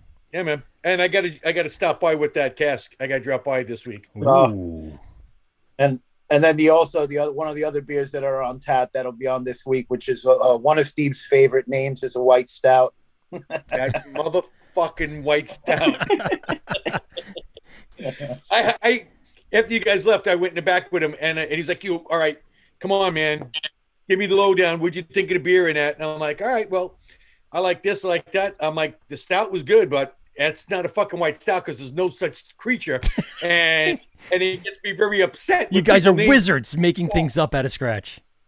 Yeah, I started like, man, I fucking hate that. I hate. He's like, I know, I get it. It was that's a nice little segue that you call this wizards, because for our anniversary we had a 1 keg runoff of a mead that was butterbeer inspired. So thank you. That was a nice little wizard plug right there. That was very nice. I was almost not going to say wizard. I was going to say you were using your chaos magic Wanda Maximoff. I was going to do the Marvel drop, but that's a little too nerdy for a lot of. Maybe some of the craft beer people would appreciate it, but for the most part, the wizard was better. It's more general. More people would get it. Anyway, let's get to that lager. Let's get to that lager, because this is delicious. And coming in at, was it 4.7, 4.9, somewhere in there? 5.9. 5.9. Oh wow, sorry. So coming in at 5. Wow, no wonder. All right. 7.29. 1.547. Deliciousness. Give us the breakdown. What are we using for malt? What are we using for hops? What's the lagering process look like? Do that, but don't give away the farm. You're asking the questions that I wish I had the laptop here that has the magic, because there has been so many recipes that have been written that I got to the point that I just don't sometimes remember them all now. Yeah, and you won't. Definitely, there's some Vienna in there. I've been using Kazakhstan, a little Red X. Give it that copper look and everything. Yeah. And that was actually the beer that we tested the system on. So. Yeah. How did it come out in comparison to that one and the dark lager? Yeah, the first one? How did this one come out compared to the first one? It got better. Yeah. Because the first one, obviously, even though the system looks very pretty when you have it set up on a table all shiny, then you fire it up and you realize this hose is too long, the pump is too low, this is too high, this kettle needs to turn this way. So our first brew day, that beer now took us, it takes about 9 hours now to brew that 2 barrels. But the first brew day that we did, it took about 18 to 20 hours because incorrect. It was 21 hours. Holy shit. Everything that could have gone wrong, aside from the building burning down, basically went wrong. Well, thank goodness for that, because that would have ended the run pretty quick. Amen. My head hurts from hearing that right now. Yeah, it's just 21 hours. And was it a double brew day at that point? We were trying to do a double brew day. Yeah. Like, we were trying to do 2 different batches. Remember, we were like, oh yeah, we're going to stay up 24 hours. We're going to knock out 2 lagers. Yeah, sure. Yeah. Silly boys. Yeah. Yep. A couple people checking on Instagram. Carl Lanowski saying what's up. Ryan Penny's joining in. Ryan was just on our Zoom, I guess, and kind of jumped off and is going to watch on the Instagram. Also, you can watch on govsradio.com. Unfortunately, it's under the Limo Talk moniker. But you can go over to Facebook and YouTube and go ahead and join that there. And it's on Govs Radio Comedy Channel or Govs Radio Comedy Club or whatever the hell it is.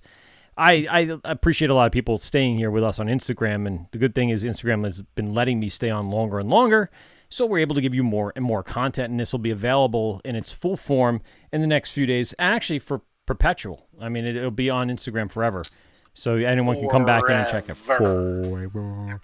Let's get into this Scotch Ale.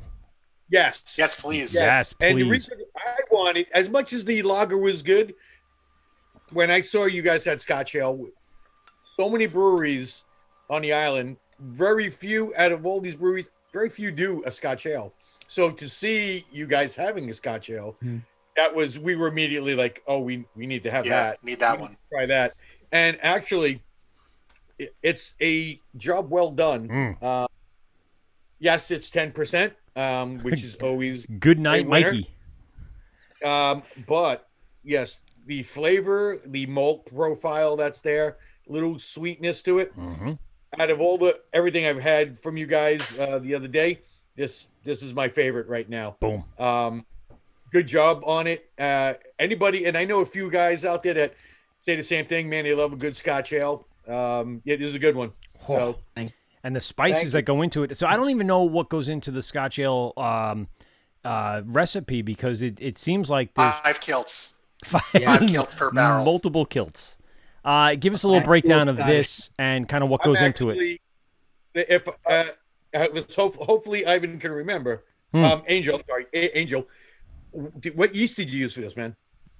I used the Scottish Ale yeast from Omega Labs. Okay, nice. Yeah, it worked very well for us. High class, going bougie on us. Got that Omega We Lab. actually we made that batch. The last time we made that batch before this one was last year.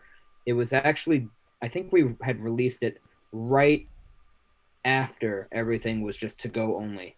So you can imagine folks coming in to get like a growler full of that thing. Yeah, and they see 10%, and they're like, yeah, they didn't come back for a minute, and then when they did come back, they were like, where the hell is it? Yeah, because this helped save my marriage this week. Yeah, and meanwhile, it's like at that point, being transparent about it, we were still ironing out things, like at the end of the day, you guys know, you're not just going from 5-gallon homebrew batches to 30-gallon, like 1 BBO batches, and then you're just multiplying the ingredients by 6, right? It's not like that. It's a completely different ballgame. That one, what was it, 9.7 the first time we did it, Angel? Yeah. Yeah, and we loved it. We loved the first batch. It did very well. It went way quicker than we thought it would because it was going into like the warmer months.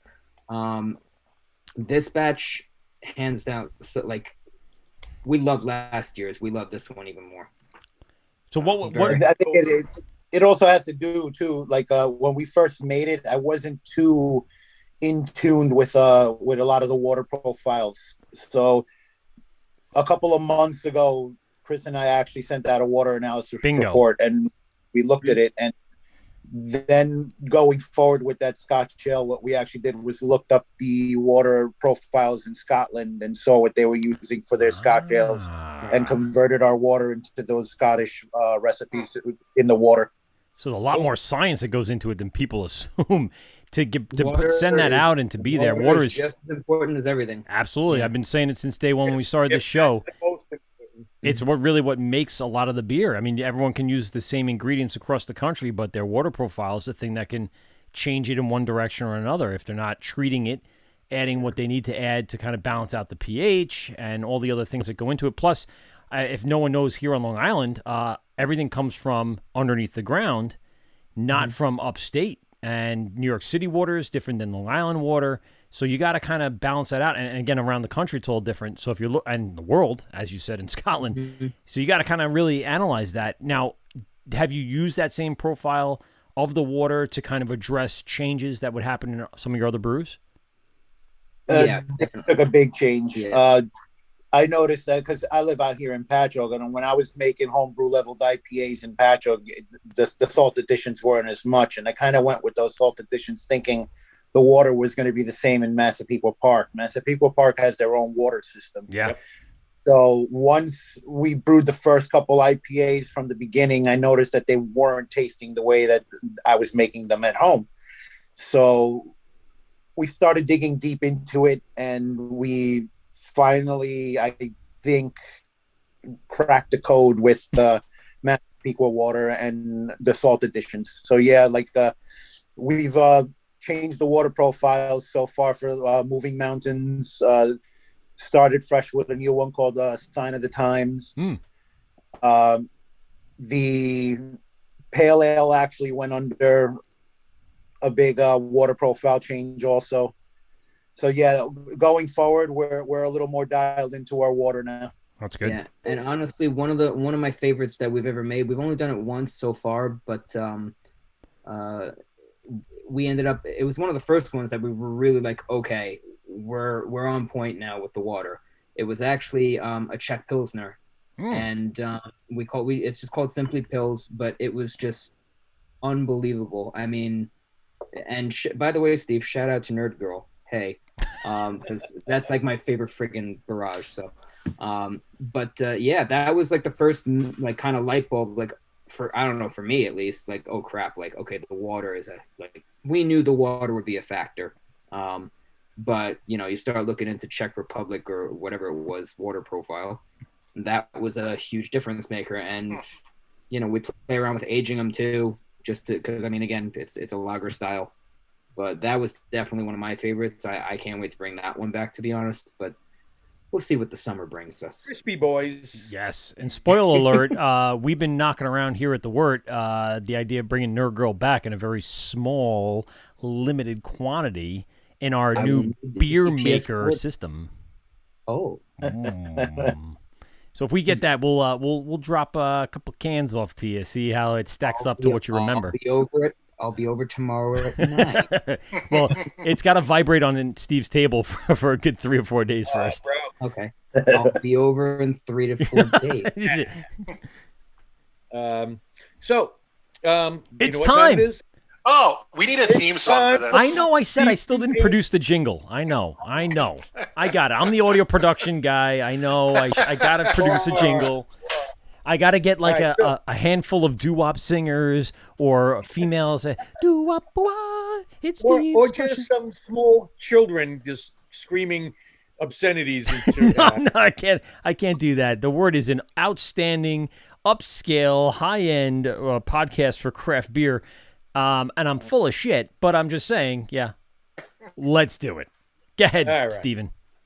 All right. So every brewery that comes on, I ask the brewers 3 questions. We found that when I asked 3 in a row, after the first one, especially since we've all been drinking, it's like, what? Would you ask? So we'll start with question 1, and it's going to be for the both of you. Whoever wants to answer first, doesn't really matter. But what was that one beer that turned you on to craft beer, where you said, wow, what is this? I need to have more of something like this. Oh, already. He's just like, homeboy. I would probably have to say it's the first beer I ever took a picture of and probably put it on social media. Worldwide Stout. Nice.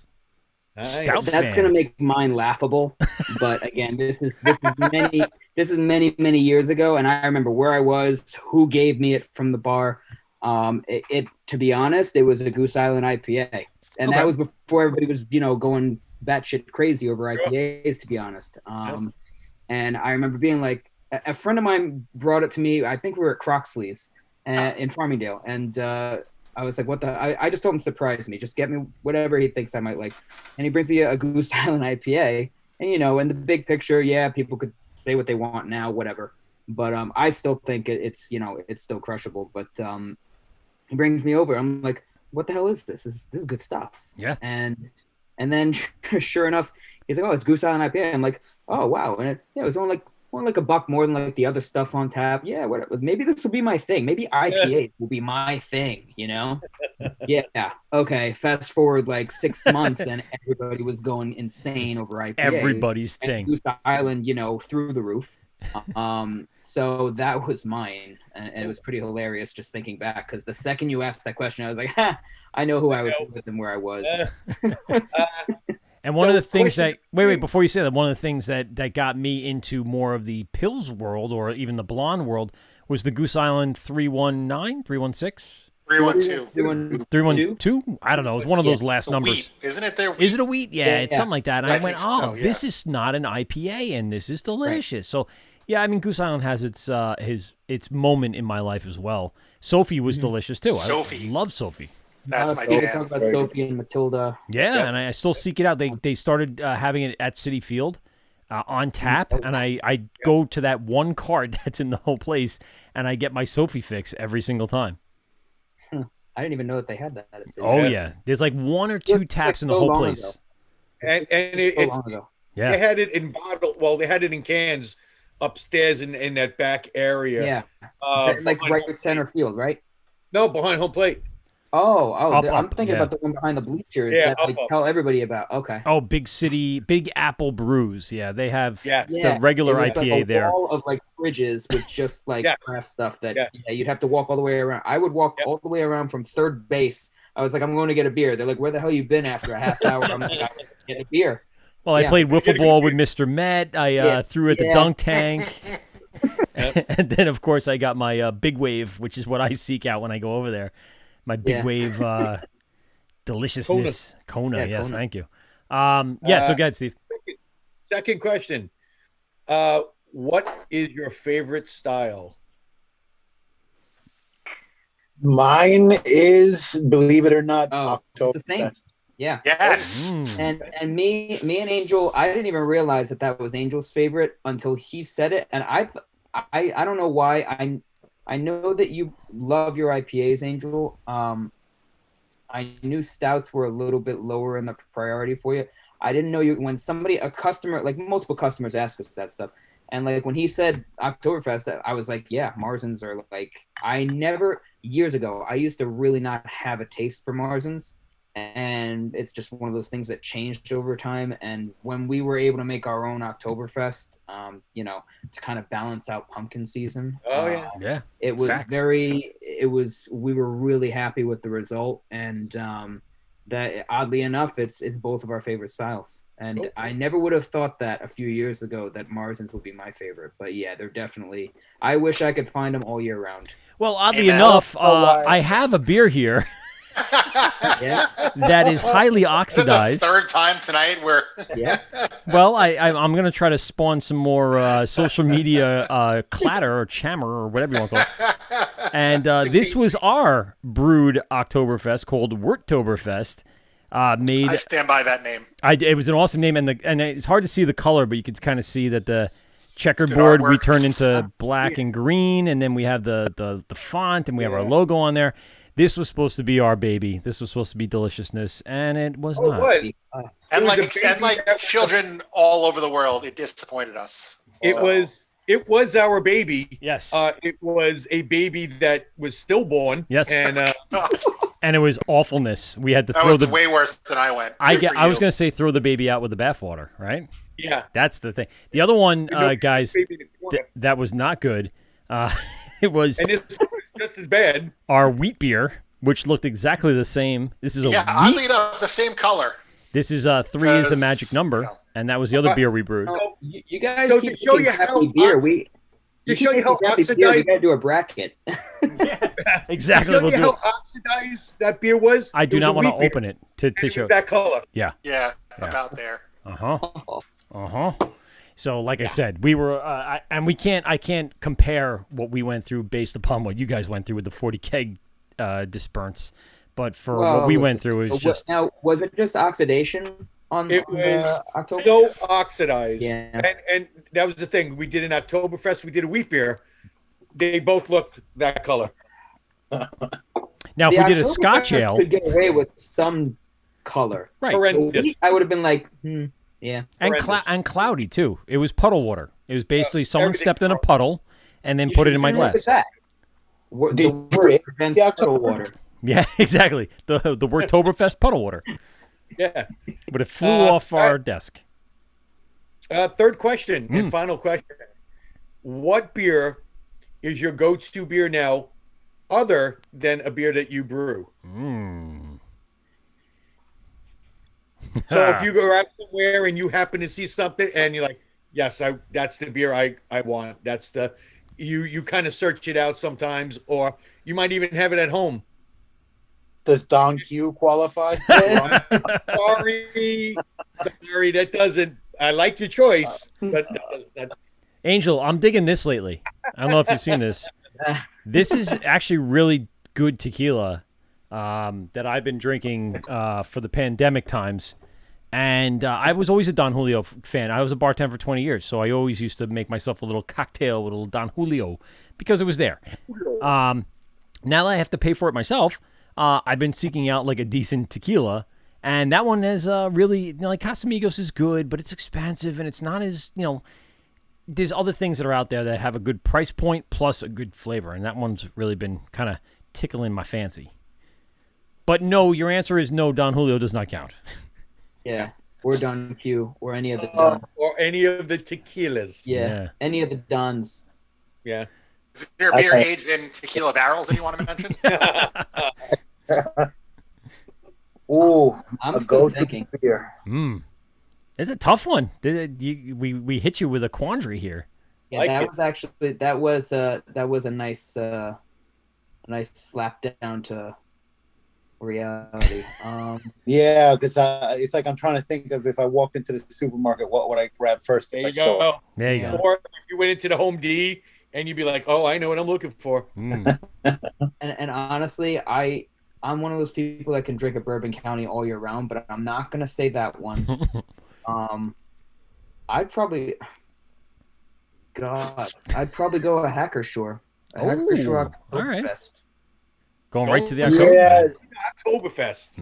If I find it, or like if I could find it, because usually you can find them pretty much anywhere. Is like it would be the spot in October Marzen. Oh, yeah. It's a good one. You like the mini choice. kegs? I like the mini kegs when they get The those mini out. kegs. Are cool. I used to bring They a don't mini come keg. back long, but- Yeah, it's true. I used to bring a mini keg for the Mets in the World Series 2015. So I went to 2 or 3 of the games, the home games, and we brought the mini keg for the games that year. And it was the best. It was a little chilly out. We threw some sausages and peps on the grill, and we had that little mini keg. Oh, to say it's just kind of brings you right back home. It's delicious. You guys have, I know we kind of already discussed the Scotch, but besides, the yeast that you're using that Steve pointed out, what else kind of goes into this brewing process? Because not too many people are brewing a Scotch ale. What kind of process goes into making this besides, the obvious, it's a ale-based, considering a Scotch ale, malt, grain, hops, what goes in there? Malt, we use Maris Otter. Then there's a little honey malt, chocolate malt. So honey for the taste. Like that. There's no spice involved. No spices involved. That all comes from the yeast character, keeping it at a happy temperature. Yep. And you guys have kind of hit your marks along the way here over the last, year or a little more than. What has been like the number one seller? I know we hit on the humble pie, and I know we hit on some of the other elements. In the beer world, what has been kind of like the number one bestseller that you guys have seen? That Vienna Lager. Yeah. That was the one that. So when we first opened, we didn't have the mead license at that point, right? So we were going to open with 7 beers and 3 ciders at that point. So what we ended up doing, and as we said, we tested the system. The first 2 batches were Motion Vienna and the Motion Winter Warmer. So, just to knock out the lagers, they're only going to get better with time, right? And we were also just trying to figure out, okay, we have to figure out our opening lineup. We have to mix it up, feel out the community. We're not looking to do, and again, I'm going to say something, but it's not that there's anything wrong with it by any means. Oh, not the Facebook parent page. Don't go to the moms. No. Oh, okay, all right. It's nothing to do with that. We didn't want to have X amount of taps and, the majority of them being IPAs or ales in general. Right. And again, there's nothing wrong with that. We love our IPAs too, but again, it all comes back to our goal of catering to everybody. So, we mix up the whole tap list, and I'm an Angel, fill in the blanks for me, but I think we have Motion Vienna, Motion Winter Warmer. We had Boulevard Hefe. We had My First Crush, which was our saison, our unconventional saison with orange blossom honey, orange peel, and black peppercorns. That was the first beer made together. So that kind of is our paved the way / storybook beer. So that one was there. What we had 1 or 2 IPAs on tap, I think. No, we had 3. Did we have 3? I know we had a couple of one-offs, but we were mixing it up. Yeah. And then we had like 3 different ciders. One of them was, I think, the passion fruit. Another one was peach Bellini. I think humble pie was the third one, or did that come later? No, pineapple coconut. Pineapple coconut, right? Yeah.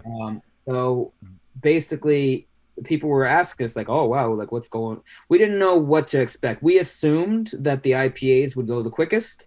But in reality, after kind of looking over the first week's numbers, the lagers blew everything away. Really? And we didn't expect that at all. Yeah, no, I wouldn't either. I mean, compared to what yeah. the industry is and what the trending is, it's IPA heavy. And then all of a sudden you come to find out lagers are selling the best. You got to be doing something right for that matter, too. I guess so. I mean, and also, the winter warmer was really a nice change of pace too, because again, we opened in February. It was pretty brick out. You know what I mean? Yeah. So people were really appreciating that too. But the Vienna was a step above everything else in terms of just what sold out quickest. Wow. It was nice to see because, it made us feel like, okay, we're doing the right thing by spreading the styles around, not just catering to a few specific Indie boys. Yeah, exactly. Yeah. I didn't say it. Now, have you guys? I think you can also hide behind a bad lager. Yeah, right. Like that is one style that if you mess it up, you messed it up. Like, and you're gonna find those flaws. Like, there's no hiding behind it. You can't dry hop the hell out of it. You can't throw fruit into it. You can't throw anything into that. Once that beer is messed up, it's messed up. And we've said over the And by course the way, of... just for clarity, I am one of those haze boys, so I'm totally okay with all those fruit fucking forward. we all I'm that guy. Over the last 4 years have really talked about how the Pilsner and the lager are what you try if you're going in to see what the chops of the brewery have to start out, to give like your gauge on where they're at. And like we said, the lager, delicious. The Scotch ale as something as a variant. Favorite. Yeah, very good. Deliciousness. What do you guys have in the tanks coming, and what style haven't you brewed yet that you have on the plan, on the schedule? In the tanks, besides the obvious, the mead and the cider tanks, the 3 other tanks that have 4 tanks that have beers in them. One is going to be the Hefeweizen. Nice. The other one is a Saison. And the other one is going to be a Citra Mosaic, which I think you actually had it once, Steve, at the Cask Festival when I was at the LIBME table. It was a mango IPA. Oh, yeah. Citra Mosaic That one- mango. That one will be coming, and then there is a Pina Colada Brett Sour. A Brett Sour. Now we're talking. Yes. Yeah, Mikey loves I the love sour. my sour IPAs. They're delicious. And he can throw them in the garbage. Oh, get out of here. That's the other one. Pete does not appreciate the Brett style. He's had a few that he's liked here and there, but nothing like I do. I'll seek them out. Right. Yeah. One. Yep. Right, exactly. Just one. Tally board, one. But I like that style. So it's in the tank now, you say? It's actually knocking out now. So technically, within the next probably 3 days, I should be able to get it into the kegs. Yep. And I'll be down there. I'll be maybe next weekend. I'll make a little trip and grab myself some Brett. I love it. Bring the microphones, set up everything, just do the friggin' show from there. Yeah, exactly. I'll do the Instagram live right from the brewery. You guys, like I said, you have a lot of steps that you've gone through and a lot of aspirations on where you want to bring this. Truly, what would be the biggest aspiration? Where would you really like to take this moving forward, and whether it be in COVID times or beyond? to the next level, what would be that next great step that you would take? Larger production space to allow. I mean, this is an Angel. You could speak from your point of view, but larger production space, not just to be able to handle like a higher volume, but also to handle a higher volume of other stuff. Like, I mean, you know, obviously I'm biased. I'm on like the mead side of the equation, right? So it's you know, but we're realistic. We, again, going back to the very beginning of the story when we decided to go beer and cider with hopes of doing mead in the future. Now we're doing all three. So honestly, even if we had that next production space, you know, that allowed us to not just do higher volumes of everything, but to maybe Angel and I, you know, don't have to be doing our Mr. and Mrs. Smith dance around each other. I love it. It's a great I reference. joke around with them. I'm like, if we're doing what we're doing in the space that we're doing it right now, I can't even imagine having like a safe like 30 feet from you in another place. You know what I mean? It would just be weird because we're constantly like around each other, like so friggin' close. So, you know, that would be my hope for the future, because you know we are working on like strong meads too that we've released, that we've kind of trickled them out, and you know, just for tasting room pours, because they're just super small batches that are not enough to do a bottle release. But we do have a couple of strong meads that are in the tanks right now that are working away.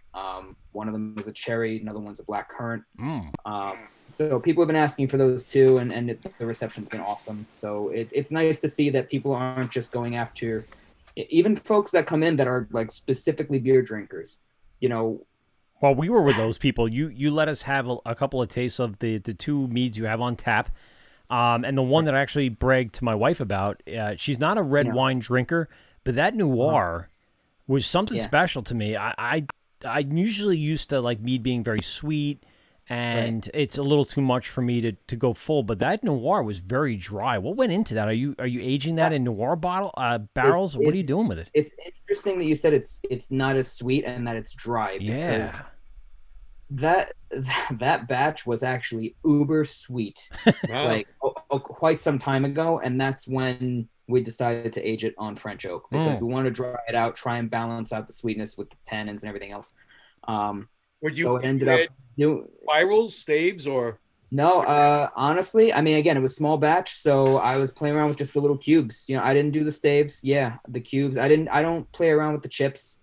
The cubes I trust a little bit more.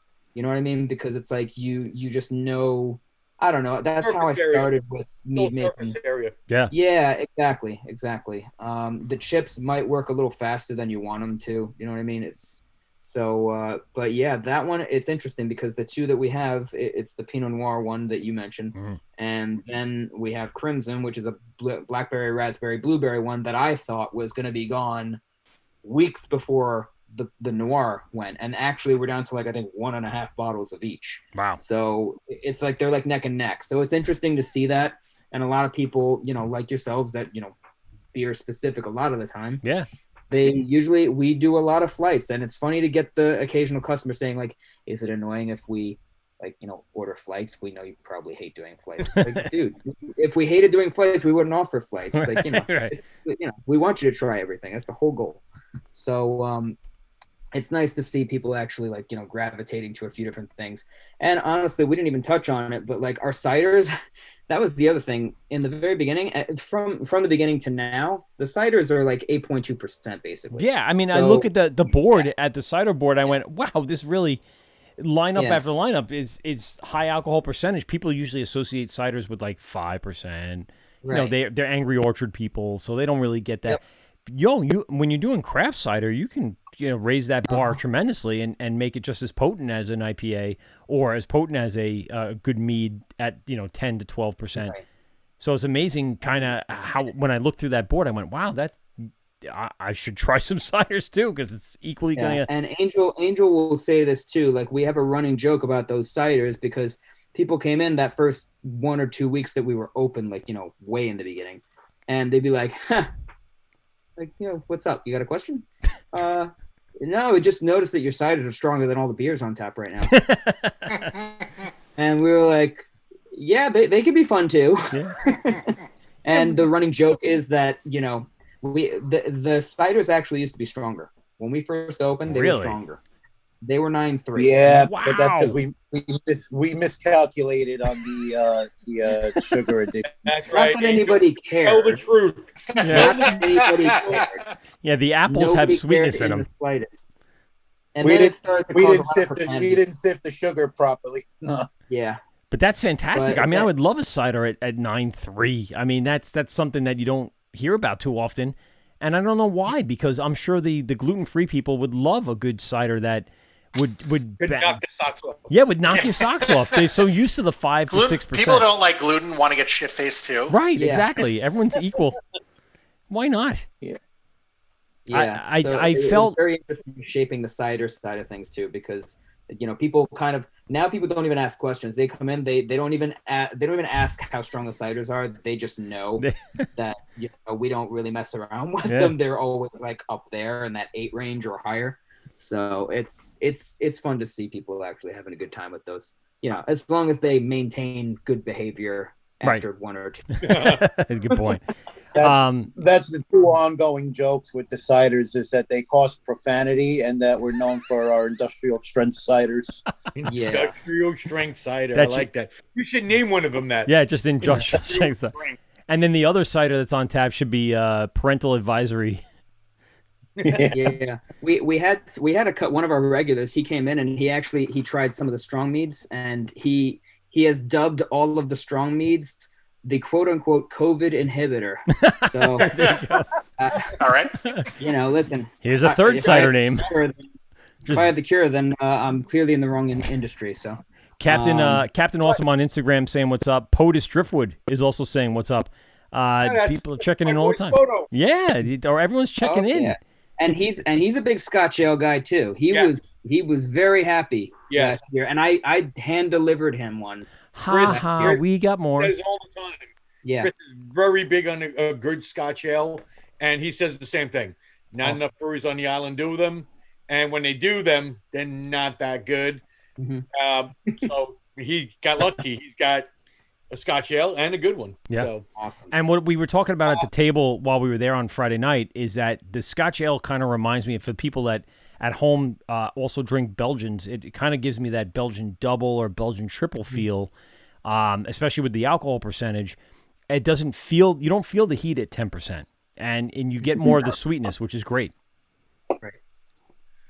Oh, I feel the heat, and it's all right here in my head. Because, as you drank 32 ounces of goodness. A little extra Oh, Rosie. yeah. A little Yes. extra Rosie. Yes. I put the It's the smiling and the laughing. but I got a little sneak preview of something sitting in the back area in a nice little whiskey barrel. Is it underneath the floor in the really No, it's weird not. area? But what's going on with that? What do you guys got going on in there? That is a Russian Imperial Stout. It's been in the Jim Beam bourbon barrel now for Nice. about 6 5.5. months. Yeah, just about 6. You're calling it Mike Tyson's Punch Out, aren't you?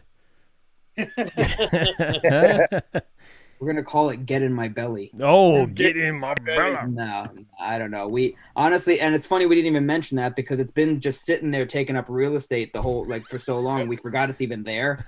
So Well, I came in the back and Angel and I are busy talking. I turn around, I look, I'm like, yeah, what is that in there? What do you got going on in there? He's like, yeah, Jim Beam, Russian Imperial. I'm like, oh, You get the belly laugh. that'll be Oh, yeah. coming. oh yeah. I mean, it's I was a very time in the happy spring to have that it. one barrel. Are you going to be saving that for this upcoming fall season, or are you going to try to release it earlier than never? What's the timetable on that one? I mean, we tried it the other day. It has that nice little oaky dryness to it already. Mm. I just don't know if we should just leave it for the rest of like a year or should we pull it out? Mm. Well, here's the thing. You could always, if you leave it and it gets to a point where, wow, it's too much now, you could always brew another batch of that beer and blend it and make it what you want it to be.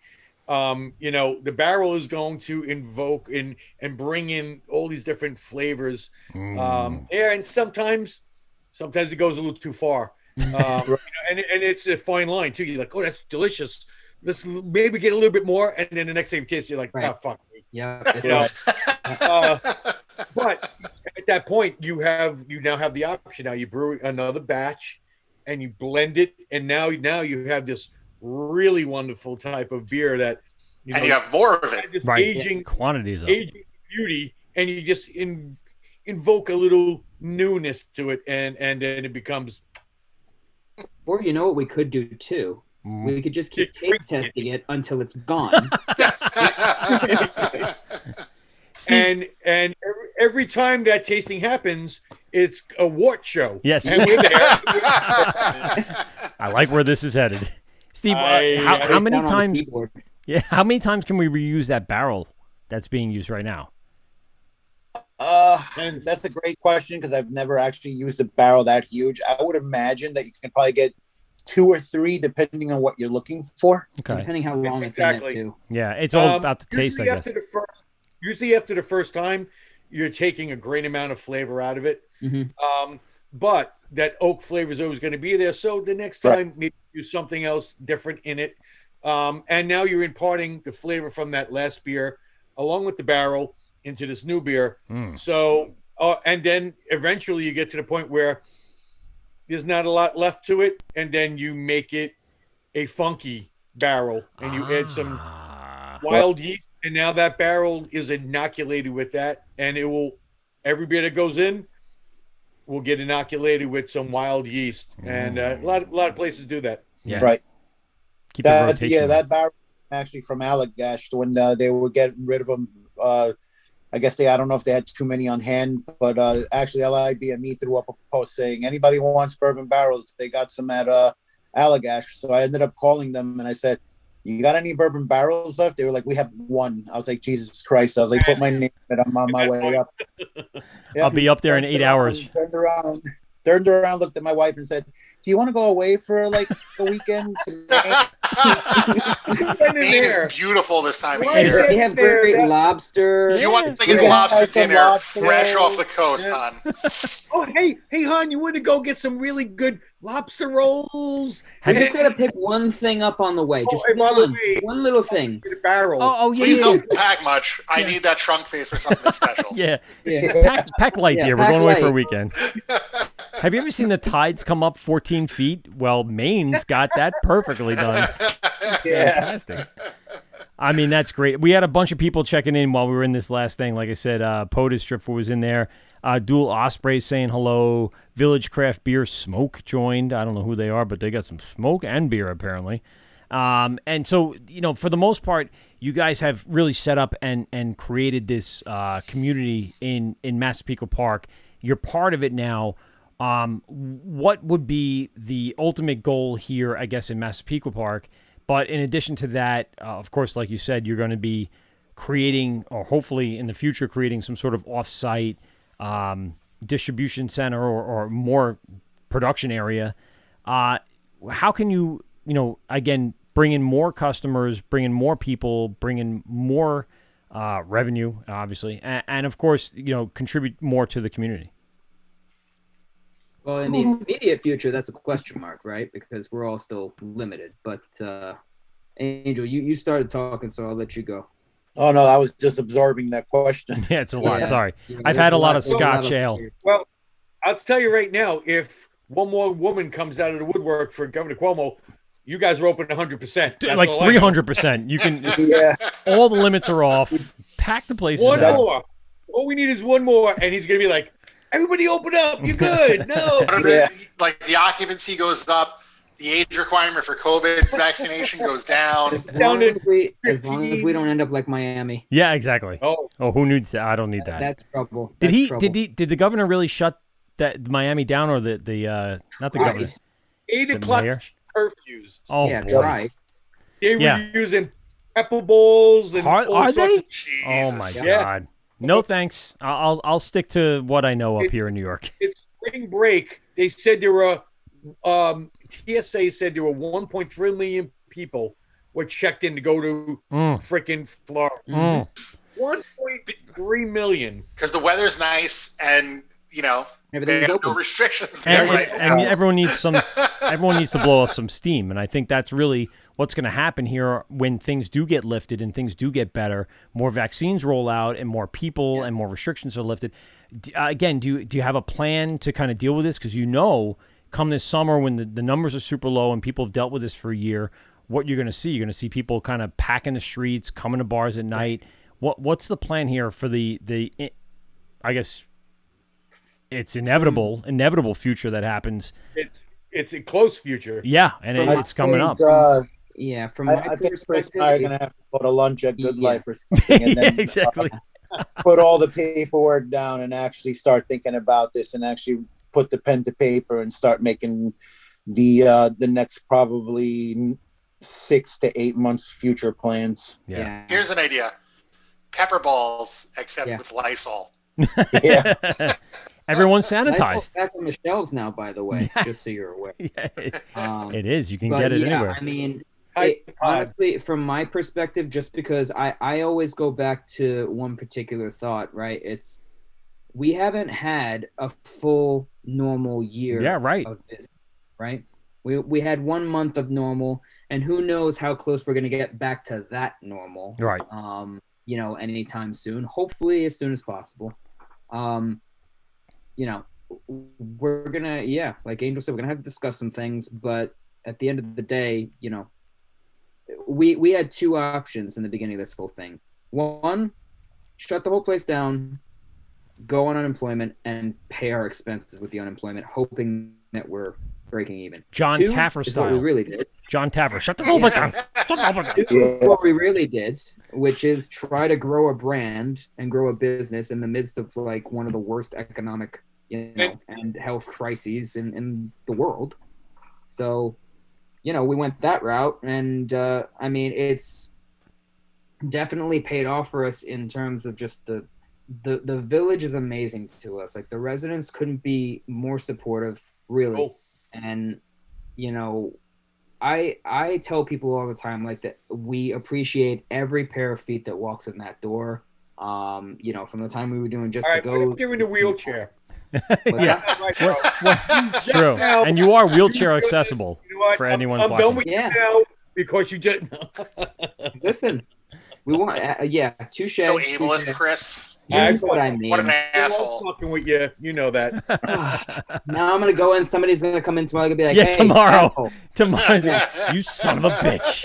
How dare I you heard come you at on me? the podcast." Yeah. That fucking Steve. And it's Where gonna you be going? it's gonna be Bradley Caravana, who just checked in on Instagram saying hi. Before we get out of here, because we're running out of time, I want to get you guys your big plug. So give everybody, the audience, the information about where they can find Motion Craft Brewery, and of course all the social media contacts and stuff they can find out about what's coming up on tap, what's going on now, what the events are, what is happening in the future. Give them everything they need to know to find you. Right. So we're on Facebook and Instagram. Basically, the social media has become like an extra part-time job on top of everything else. Yeah, man. And it's true, and it's worth it. But we have basically gotten into the habit. It's like a daily routine, right? You have like your checklist. So we put up our tap list almost every day on the story on Instagram and Facebook. So it's always there because the thing is when you're making 2 barrels at a time, and you're in a high foot traffic area, it goes quicker than you would expect. So we were just trying it out months ago with the whole Facebook story thing, and people really are responding to it well, and they appreciate being kept in the loop. You guys doing beer menus also? No, not yet. I mean, it. the way we figured, because like everybody It's free to start out with. You don't have to Oh, okay. I get didn't. the whole big thing. Gotcha. You can just log on to it, put motion in, and you can change it as you go along without having to pay a thing. Mhm. The premium is a whole different other thing, but as an establishment, you can change your lineup, so you can actually tag it to your Facebook or your Instagram and say, hey, yeah, you want it, because people always call and they're like, hey, what do you got on tap? Right. Hey, go to our beer menus and you'll see what we have on tap. Yeah, and I mean, honestly, we've gotten to the point where not only are we doing social media stories and stuff like that, we put the things, we have a sign outside that says. Yeah, I've actually seen your Yeah. stories, and it's basically your signs. So Yeah, it's like it's taps 1 through 5. 6 through 10 if we have the meads and the bottles available, and then the to-go pricing if you just want to come in for a can or a growler for whatever. Right. I would just tell people if they wanted to follow us, on Instagram, it's at Motion Craft Brewed. Facebook, same thing. Everything syncs up together. So again, it's we try to keep everybody as informed as possible, because the last thing we want is to have the tap list change all of a sudden, when the day before we had like 2 things on tap that people expect for the weekend. Next thing you know, they come in on a Friday the next day and, oh, where the hell is that? And we're like, we ran out. Especially And if it's the humble pie with the humble pie, the moms. Or the peach. Yeah, we're gonna. I'm afraid to put up that story when it does get to that point. Because like even on the story, we put like back on tap or long awaited return or running low. So basically, get your ass in if you really want it. Yeah. You know what I mean? And it helps because it's not just to like get people in the door. It's just to let people know, like, listen, if you love this, you should really commit and you should run and get it, because it might be a couple months. It's gonna go quick. Yeah, and but that's basically it. Just follow us on Instagram, Facebook. People have asked us to do Pinterest, but honestly, Instagram and Facebook for now. Yeah. You want to do TikTok too? You gonna do dances, the two of you back there? Yeah. I'll be doing cartwheels on the bar if and you guys are doing the dance in the back room there, that's easily TikTok. Like, don't tempt us, perfect. Steve. Perfect. Angel's got the bottle of ISO on his back, and you just reach back and grab it, pop, pop, pop, pop. Mr. and Mrs. Smith style. That'd be fantastic. I just want to ride the bourbon barrel down the street. There you go, buddy. I could picture you like running on it, like backwards, like just like like a log flume on the barrel down the street. It would be perfect. And I'll be chasing you, and then I'll stop halfway and say, "Wait, never mind. Just good luck." You got to do. Out of this whole episode, that was the best thing he said. Yeah. All night. I want to ride the barrel down the street. Down Main Street of Massapequa Park. Empty. Hopefully it's been kegged when he's riding. Yeah, right. Yeah, hopefully we've already drank all that beer from these, samples that we've been doing. No one I'll be needs... saying Yeah, exactly. Actually, I'll have an auto siphon straight to my mouth while I'm riding it down. There you go. There it is. Close the loop on that. That's good. I'm going to say this right now. He's been thinking of that. Yeah. That was pre-planned. Would not surprise me. He's already in his head. He's like, yep, I could turn that on and do. One day I'm just going to come to the shop. He's going to be like trying to squeeze his way through the door with the barrel over his shoulder like a boombox. And it's just going to be like, I'm going for a walk. Yeah. I'm going down the street. Yeah. Well, if you guys want to check out Angel going through the back door with a barrel, go to Motion Craft Brewed in Massapequa Park, right there on Broadway. Just go ahead and Google search them. Of course, as you said. Sorry, I'm sorry, Park Boulevard, right. Thing. Not on Main Street. It's Main Street of Massapequa Park, I mean, really. But really... Yeah, 1036B Park Boulevard. If you guys know where the Good Life is, we're basically diagonally across the street from them, right next to the florist. So. Or if you're coming to get a Subway, it's no longer that. You can get awesome beer instead of... You can drink fresh now instead of eating. Instead of eating jerky off the wall. There you go. Save some jerky for you guys. We'll give you some fresh potato chips. That's about it. There you go. Chris, Angel, really appreciate you guys taking the time out to be on the show tonight. A lot of fun and very, very good beer that we had in the last week or so. And we're anxious to see what's coming up next. So we'll keep track of you, and then we'll get you back on the show in the future. I really appreciate it. Sounds good. Thank you guys for having us. It was a lot of fun. Awesome. This is the Wort with Mike, Pete, and Steve, govsradio.com. Steve, some last words before we get out of here? Man, I'm torn between two of them, so I'm going to give you both. Guys, just so you know, if you don't use the pinky, it's not called a shocker. Okay, fair enough. All right, and number two? And the other one is, really, truly, it's not a good thing if you subscribe to your sister's OnlyFans. If she's the only follow you have.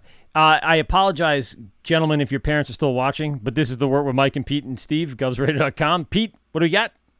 Nope. All right. Thanks a lot. We'll be back in 2 weeks with the Home Brewers Extravaganza, govsradio.com, and we out. Well, that's 2 hours of your life that you'll never get back. Are you kidding me? Please hang up and try again.